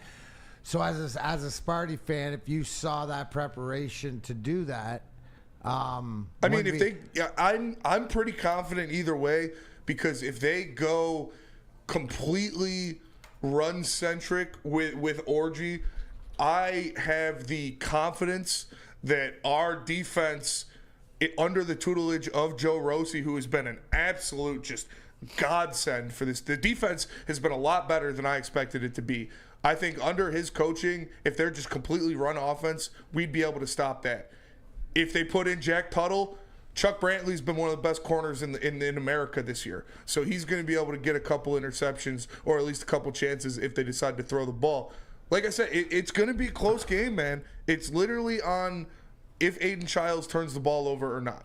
And the last time we saw an offensive transfer who was the lead of his team's offense go into his first game against Michigan, he put up 5 touchdowns and looked like a monster. Shout out K9, love you, brother. How are you going to be feeling if Michigan State absolutely blows the doors off? I'm going to be creaming my pants. I'm literally because this game, if you win this game, it almost solidifies a bowl game for you. It almost solidifies a bowl game for you if you beat Michigan. And this is. If Michigan loses this game, they only have one game on their schedule that they could win, and that's Northwestern. Detroit supremacy. I can't wait for Ermanni, Braylon, Flannel, and KG to call in sick on Monday. No, Flannel and KG will be here. Flannel and KG will stand on business. Me and Flannel did Ermanni and Edwards with Maz after they lost to TCU. Because Ermanni, Edwards, and Maz all went on holiday. So it was me and Flannel up there. But KG and Flannel will stand on business for sure. Holiday. Yeah, holiday. Love those guys. Any crazy clown brings up, and I sort of crossed my mind too, is that, isn't Sparty most dangerous as of late when they were sort of the underdogs as opposed to, is there any It's true. chance I mean, of they're the underdog in this game. Like, what I hear out of you, though, Spenny, isn't anything. I hear free roll. Yes. I hear you, because you'll regroup, and at the end of the day, you lose coming into Monday. It's sort of like you didn't expect it going into this game, you'd have as much of a chance. Right? Is that fair to say? If you're a Spartan fan going into the preseason or at the end of the season, you're like, oh, this is going to be another one of these games. Hopefully we can have a miracle and stuff like this. Whereas this year, it's legit. Yeah, before the season started, I was penciling this in as a loss. I already said Michigan was going to win because their defense is legit. The players, they have at least 5 NFL players on their defense right now. At least. So, that is a good unit. It's just Wink Martindale is a total dumbass. And, I don't want to say I told you so, Michigan fans, but I told you so. When I was saying Wink Martindale is going to be such a downgrade from, what's his name last year? He was with the Ravens. I can't remember his name. Yeah, McDonald. It's going to be such a downgrade. Yeah, because Wink Martindale isn't that. Oh, he was a defensive mastermind in the NFL for so many years. There's a reason he's not in the NFL anymore, because he's cooked. So I think that's the biggest thing. Michigan fans are focusing on Sharon Moore and the offense. Rightly so, because, they don't have a quarterback, which is unacceptable. But your defense has been the biggest disappointment. I knew you guys didn't have a quarterback coming into this year, but I expected the defense to be much better than what it's been. KG, can you talk? Yeah.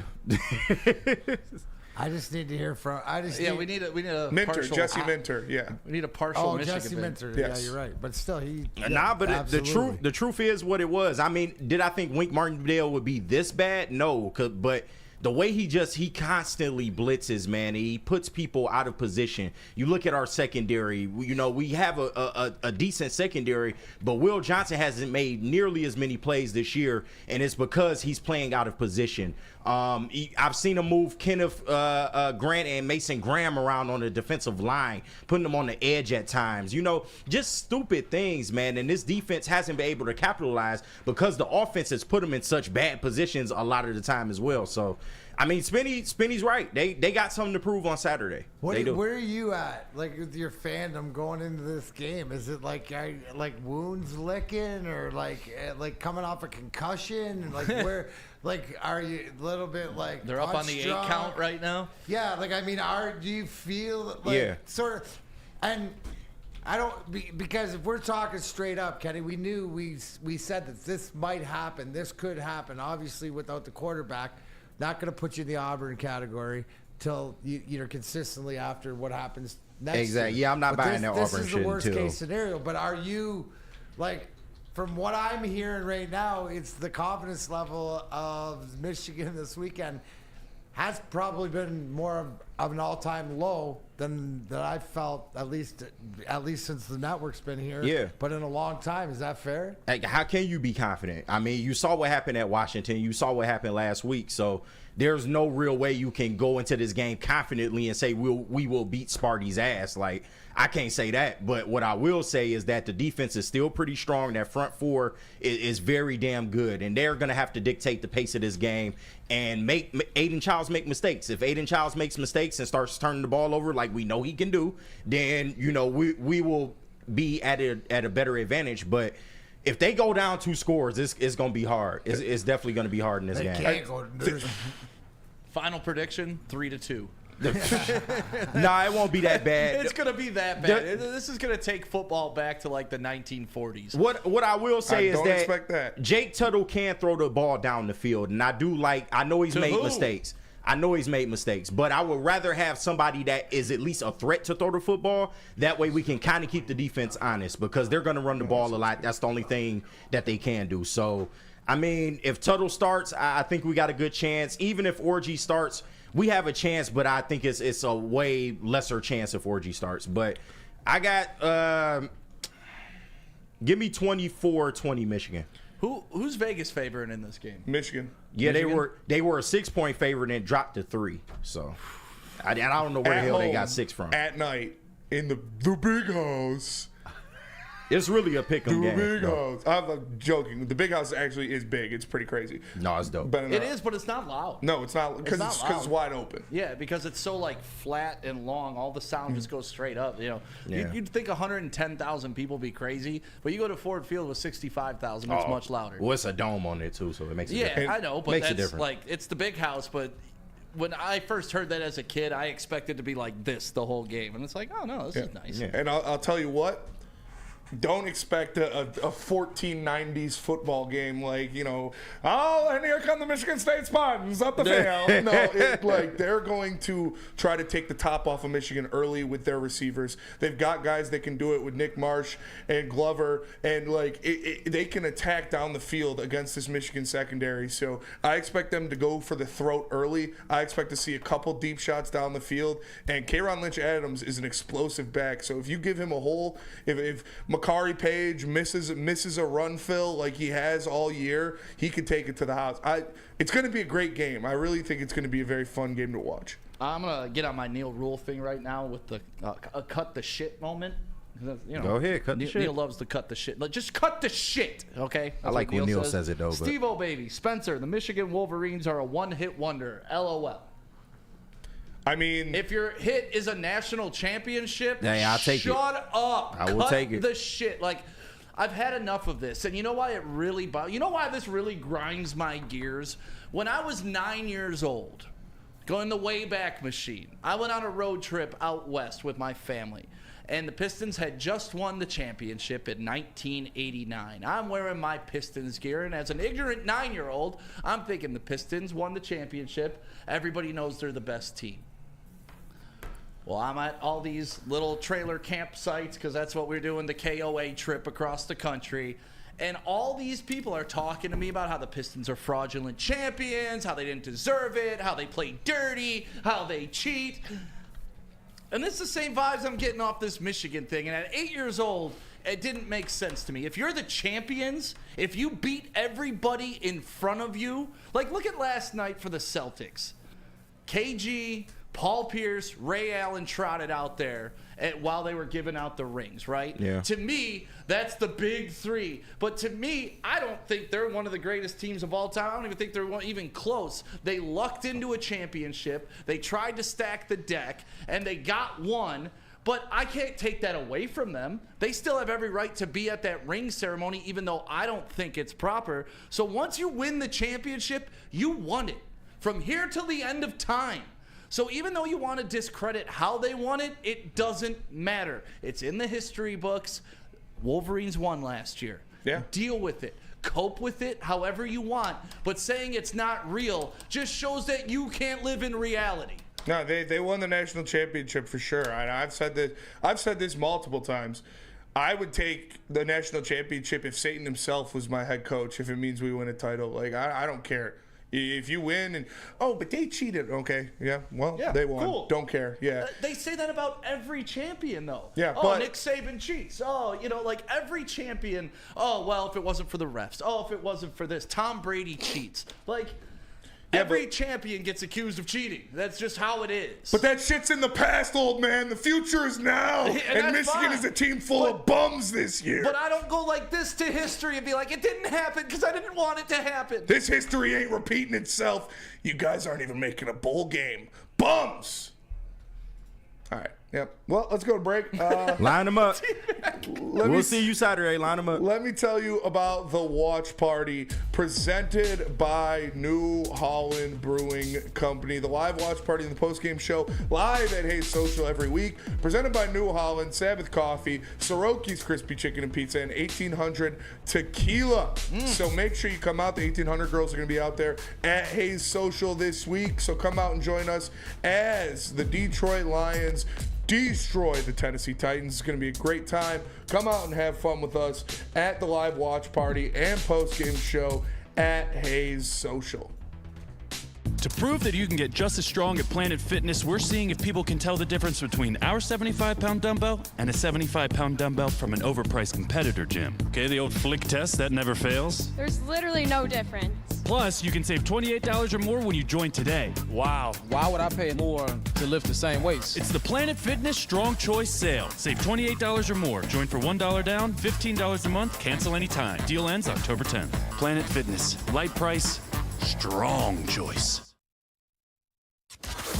Can't get enough Lions coverage? Make sure you catch all Woodward sports shows every game day. Wake up with Woodward and Maine, giving you the latest insight into the Lions locker room and press conferences. Then join the Lions pregame show, highlighting key matchups, injuries, and what to watch for during the game. Follow all the ups and downs of the live game action with our Woodward Watch Party live on YouTube and woodwardsports.com. After the game, check out the instant fan and host reactions with the Lions postgame show. Every game, it's wall-to-wall, kneecap-biting, high-fiving, chest-pumping Lions coverage. Hell yeah! Only at Detroit's #1 sports network, Woodward Sports.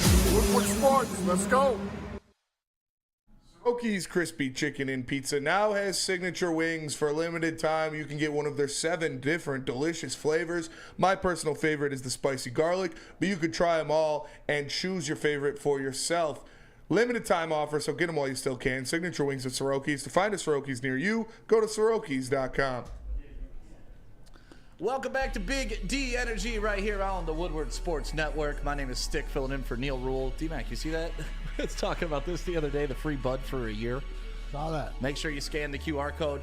Now, do you think they do it like, when you win free pizza for a year, it's like one pizza a week?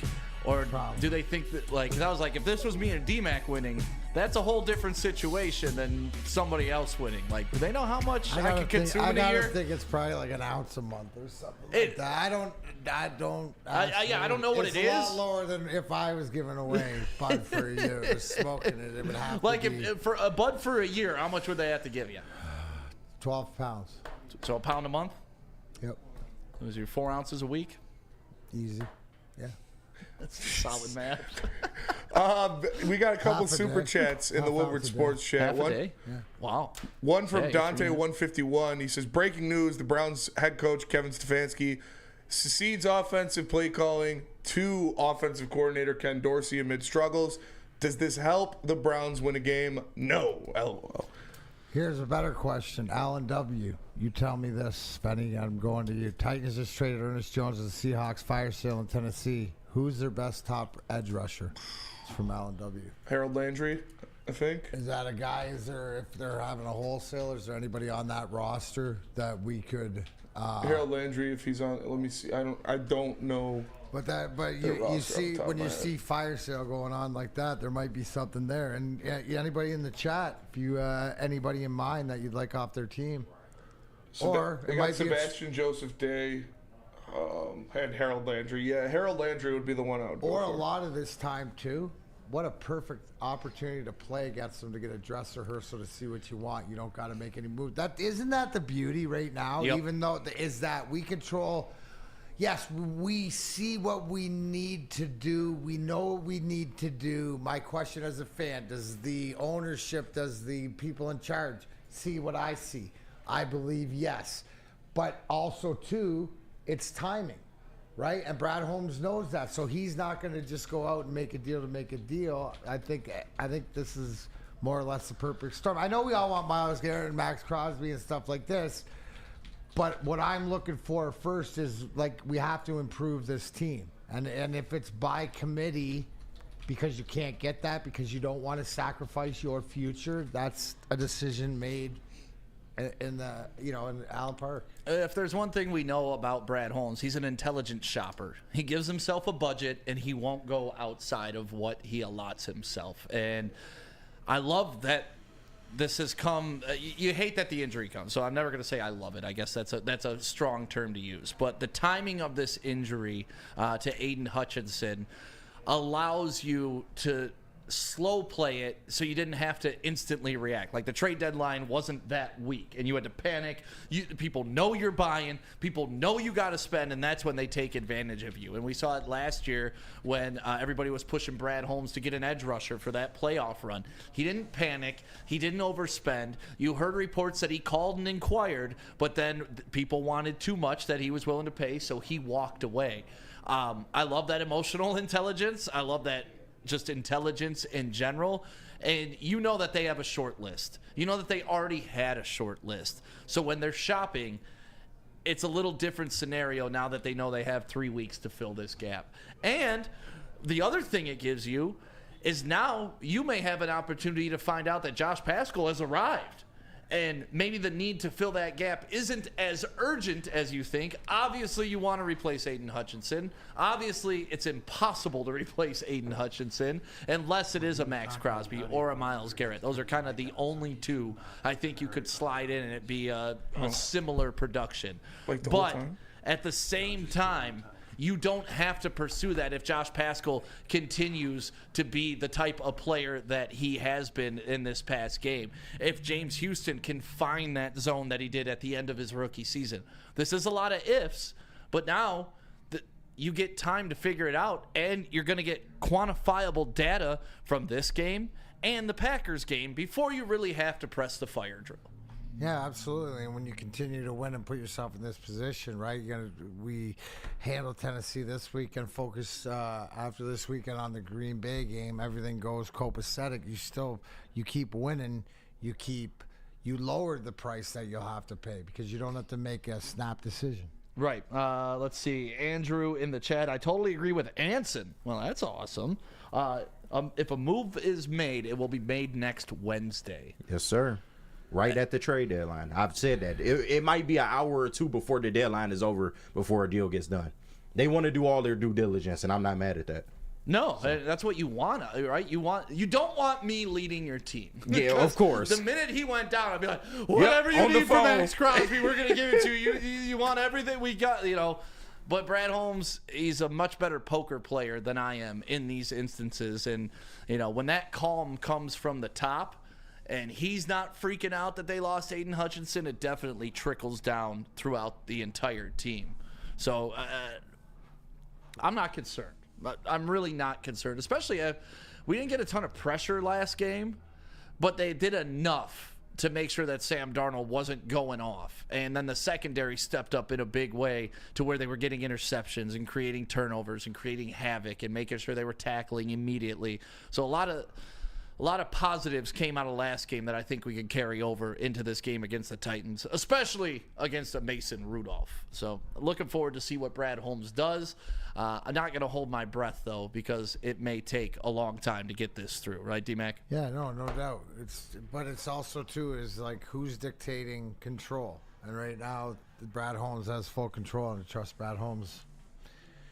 Right? There's no reason not to. And he's just what's he showing us over these past 3 years? We know that he cooks in the draft and later rounds or whatever, but it's just every level. And to be a great GM, you got to be able to do a lot of things. So I know that people criticize a lot of times is that, well, he hasn't done this and he doesn't do that.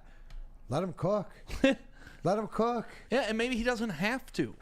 Right. You know, sometimes the best moves are the moves you don't make. Yes. Right, D-Mac? 100%. I mean, when you were playing for the Red Wings, I'm sure there were rumors about certain guys coming to the locker room. Look at the Yzerman rumor. My first couple of years, or even with Scotty in Ottawa.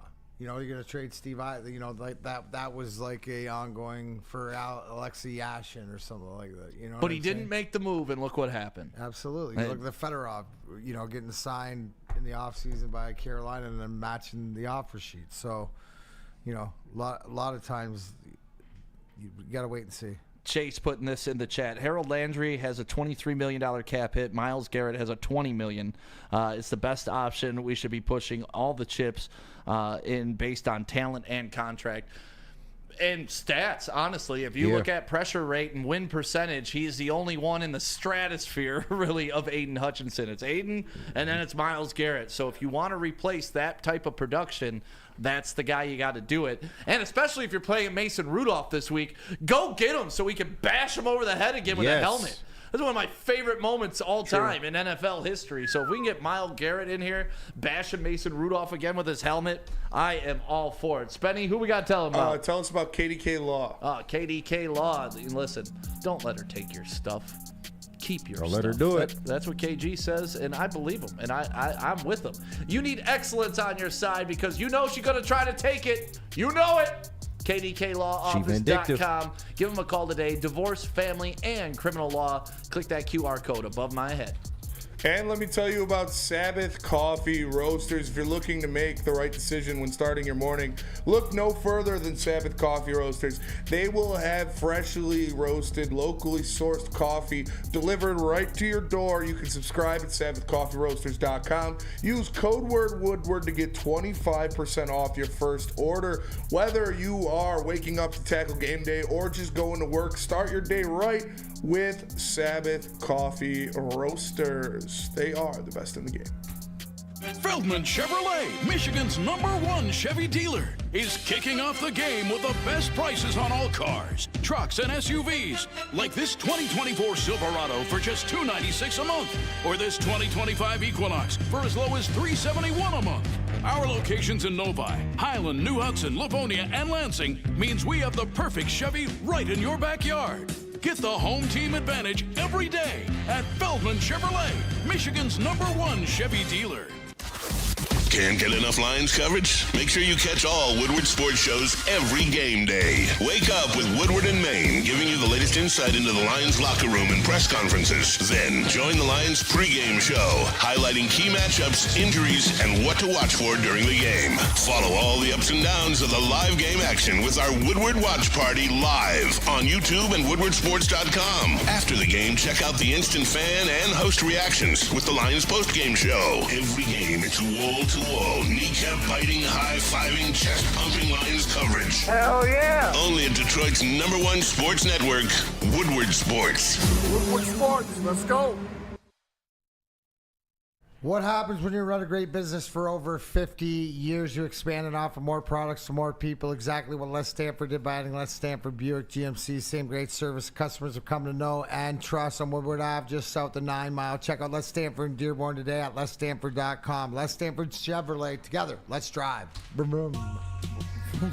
Welcome back to Woodward Sports. My name is Stick, filling in for Neil Rule. I'm Big D Energy. That is Darren McCarty to my left. KG is in here. Spenny is in here.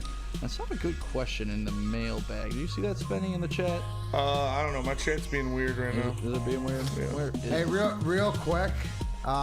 We had to reschedule the interview with the Hardy Boys till Friday because of their travel and stuff like this. But again, TNA, thanks again to Joe Henry for coming yesterday. But TNA Bound for Glory is downtown at the Wayne State Fieldhouse.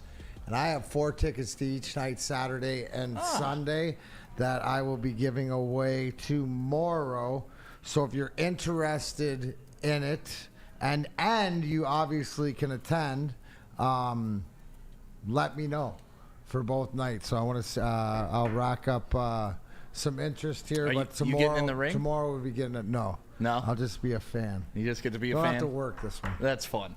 That's fun. Here it is. I found it from Jake. The Lions have yet to play a fully healthy team. How much do the quality of their wins matter? 0. Yeah, it's the NFL. It's the NFL. Have the Lions played a fully healthy game? No. Maybe week 1. That was it. Maybe. Right. So that's, I mean, some teams got it worse than others, but at some point in the season, everybody. That's one thing I was talking about of the Vikings. They were 5-0, and everybody says, oh, they're whatever the hell they were saying last week that they're not saying this week. You got to persevere. Look at the Chiefs. All of their receivers are down. Right. Literally. I mean, look at the 49ers. Their healthiest wide receiver was shot in the chest a month ago. Yeah. That's their healthiest guy. Yeah. So I mean the injury bug hasn't even struck Minnesota. I mean, yeah, you could say Hawkinson, but they knew that coming into the season. Yeah. Well, So- I mean, Aaron Jones got hurt, but I mean, like I said, it's the little NFL, bit. man. The Yeah. good teams find a way to persevere. But that's it. So, yeah, I don't really look at other teams. I mean, I look at those guys as NFL players. I look at those guys as cashing NFL paychecks in NFL locker rooms, and nobody's going to feel sorry for you. So you win, you play who's on the schedule, and you never apologize for a win in the NFL. Because everybody is good in the NFL on certain days. Yeah. Let's see here. Let's go to the chat, Spenny. What do we want to do in the chat? I don't know. What do we got in the chat? Let's see. I can ask for mailbag questions. Yeah, we can do that. Shoot us some mailbag questions in the chat. We got about 15 minutes left in the show. I'm getting excited for the Pistons home opener tonight. Yeah, I can't wait. Caesar Sportsbook. Any prop bets for tonight? You looking at Spenny? I haven't checked yet, honestly. Pistons game or anybody going to go points? Do we expect Cade to come out and have a big night or so? Who's the one? Because I think what, low key, I'm going to go with Tobias Harris. Is going to have a. Ooh. That's going to be your star of the game tonight. That's gonna be my guy that shines. I would take Malik Beasley 2+ threes tonight. I like that. 2+3? Yeah, Yep. yeah. I'd say Cade 6+ assists would be. Oh, that's nice. I like that too. That's where he needs to be every game. Yeah. He needs to be at 6. The scoring will come, but we know he can score. He but averages around that normally. he's like 24 points a game. Yeah, like around 6 or 7 assists. Yeah, that's where he needs to be. I mean, did you see that breaking news?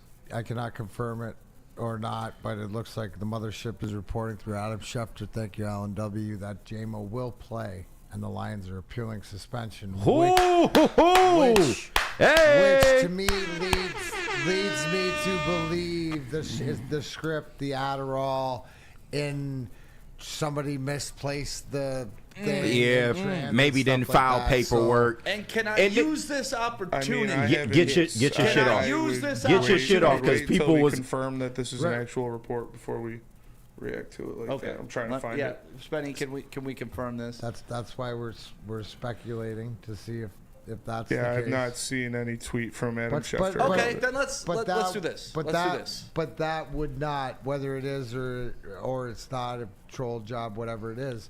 Unless he just said it on ESPN, no. But yeah, I don't. But here's the fact that we started out the conversation the first hour. What does this mean when the suspensions are handed out, but you don't get the explanation from the league? And I stick.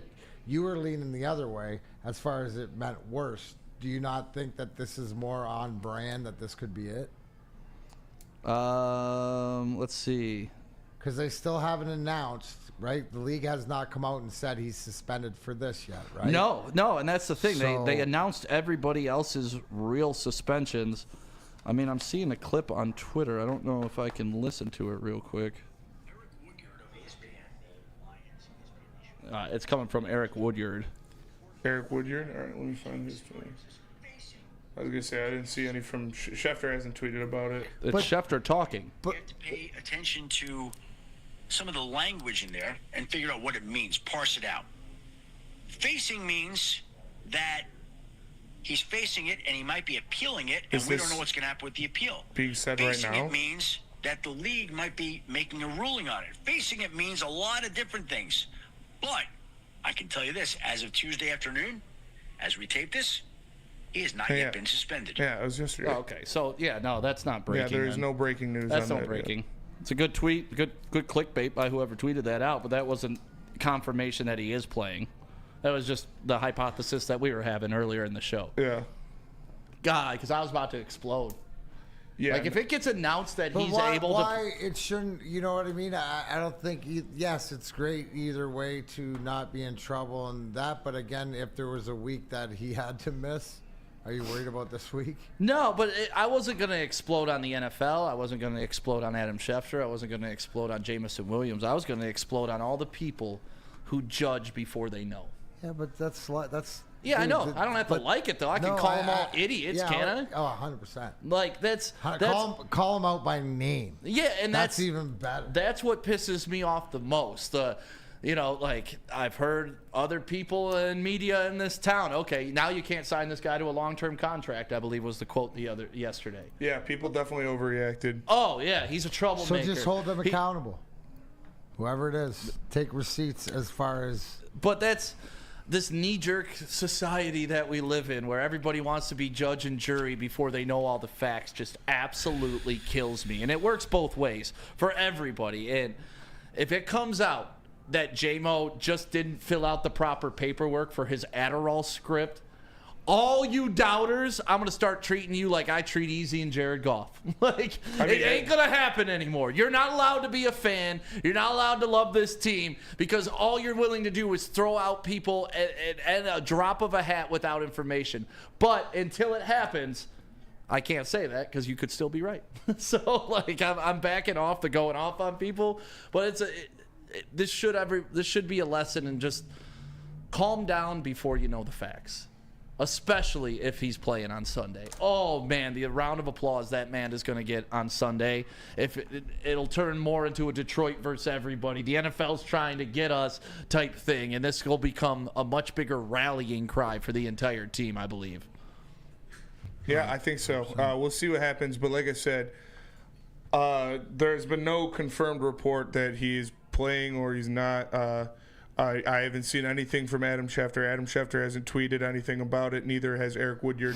So we'll see if further things come out. But we're going to go to break here. Tell us about Planet Fitness, Stick. Planet Fitness, where your fitness is essential. They got 50-plus Metro Detroit locations, and you can be at one. It's pretty much the best gym around. It's the cleanest. Neil Rule works out there, and that's all you need to know. Would snooty Neil Rule work out anywhere that wasn't clean? Yeah, I don't think so either. Planet Fitness, where your fitness is essential. Walk into any Lady Jane's Haircuts for Men today. Open 7 days a week. Sit back, relax, and enjoy precision haircut, scalp massage, hot leather neck shave, and hot towel treatment from one of our talented stylists. Step up your game this season and take advantage of our $20 haircut special. Scan the QR code and get your coupon today. Lady Jane's Haircuts for Men, the ultimate haircut experience. Open 7 days a week. Walk-ins always welcome. Lady Jane's Haircuts for Men, it's wicked awesome. Stop searching for a vehicle and start finding one. Les Stanford Chevrolet Cadillac makes it easy. We harness the power of multiple dealerships and own the biggest selection of GM brands in the area to get you the car you need. With the Les Stanford Group, you'll have access to 4 different dealerships, providing you with more makes, more models, and more choices. We're connected to more than 1,000 vehicles. And with so many high-quality CPO vehicles available, you'll find new car quality at pre-owned prices. You can start and end your search at lesstanford.com today. Detroit sports. Make sure you listen to Ermanni and Edwards with Maz next 2 p.m. to 4 p.m. on the Woodward Sports Network. You know, I love having Dr. Pierce as a part of the network because whenever a big-time injury like the Aiden Hutchinson injury breaks, we can go to him and just get some better insight on what's going to happen, the recovery process. So make sure you catch Dr. Pierce live on the Woodward Sports Network Tuesday on Big D Energy and Thursday on Ermanni and Edwards. And make sure you go to Michigan Sports and Spine Center and the MRI of Southfield. Welcome back to Big D Energy. Last segment of the show. We covered a lot today. The Jamison Williams thing, I think, is ebbs and flows right now. We're going to have to stick around and find out all about that throughout the day. Ermanni and Edwards is up next. I'm sure they will keep you up to date on all of that good stuff. Pistons opening night tonight. What are you expecting? Can we get some score predictions? Can we get... I just saw on Caesar Sportsbook, I just put a unit on... Tobias Harris, 2+3s was plus 125. So. Ooh, I like it, Spenny. Yeah. That's a nice one. Yeah. get some plus money there. You think we're getting the dub or not? Yes. Tough game to start, but hey, It's winnable. Who knows? It is a winnable game. I'll be there, so they have as great a chance as any. There you go. I took them 106 to 101 Pistons tonight. You think the Pistons are going to win tonight? Yeah, man. Why not? Why can't they? They can. That's the thing. Yeah. They can win. They need to win 50% of their games. So Right. I mean, it's got to start tonight. But I don't know. I mean, Indiana's team's solid. I still am a big Tyrese Halliburton fan. Even more of a fan after that video to 50 Cent. I'm just interested to see what the defense is going to look like and how these big men are going to operate in JB Bickerstaff's system, because that's his calling card, getting the big man together. So That's the fun part about tonight is we don't know, right? It's almost you're going to witness this team for the first time ever playing at full strength, how the rotations are going to go. So kind of hypothesizing what they could be is interesting because I honestly don't know. How is JB going to use all these guys? What's the offense going to look like? What's the defense going to look like? How are they going to corral Halliburton? So there's just so many answers I think we'll have after tonight. Nothing's going to be final, but it's going to be like, oh, okay, this is the direction they're going to go. Yeah. So a big education night at LCA. D-Mac, what time are you getting down there? I got an event at Soundboard 5:30 to 6:30, so probably rolling in right around. Try to be into my seat by 6:50. Where are you sitting? I'll be. You'll know where. You'll see me. You'll see. I'll be down. I'll be down in the pod. I'm hanging with the elites tonight. Very nice. Yeah. All right. Very nice. Yeah. Spenny, are you going down tonight? No, I'm not. Okay. KG, you're going with the crew. Yep. Where are you guys sitting? You got a Somewhere whole in the row 100 of tickets, right? Yeah, somewhere in the 100s. I haven't seen where exactly yet, but we'll be in the 100s. So. Yeah, so make sure you're following us on social media so you can do a meetup with all the crew that's down there, get some pictures with D-Mac, have some fun at LCA.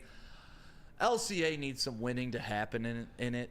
I mean, people still feel some type of way about that just because of what they were sold with the artist rendering and what it's become, but you put a winner in that building and it starts to gain some history, people will look at it completely. Like, look at Ford Field. Yeah.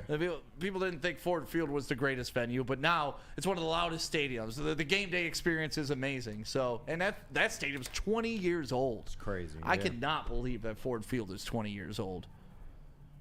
It's unreal. Did you guys ever go to the Silverdome? Way back when I was really young. No, not that I can remember. No. It was a different ball game, man. Yeah, that was a. That's what I heard. Y'all was playing on concrete and shit back then. So. The AstroTurf was maybe an 1/8 of an inch thick, and then underneath it was literally concrete. That floor was crazy. I remember we played Little League football, our championship game there for the Wall Lake Braves, and you couldn't wear cleats, obviously. So I'd wear my wrestling shoes because wrestling shoes are pretty much like wearing just heavy socks, so it made you a little bit faster on that turf. The grip. What are you expecting tonight, KG? I know you gave me the score, but who's got to have a big game? I think Cade needs to show up. I would love to see Jaden Ivey just have an efficient night. He doesn't have to have the most points, but I want to see his efficiency look way better than it did last year. And Tobias Harris chip in. He's normally an 18 a night guy. I need to see him do that, and I need to see Jalen Duren be aggressive around the rim. That's what I want to see. Defensively, time will tell on him. But as far as offense goes, I need to see him be aggressive, put the ball in the basket, give us some of that stuff that he was showing us in the preseason. I think we'll be fine. I like that. Super chat from Byrne. I'm sure he's talking about J-Mo if he comes back. It'll be Detroit versus everybody, but other fan bases are already accusing the Lions of refs and the NFL of favoring them. It'll throw some gasoline on that fire. Lions I mean, a lot of Vikings fans were accrediting that loss to the referees.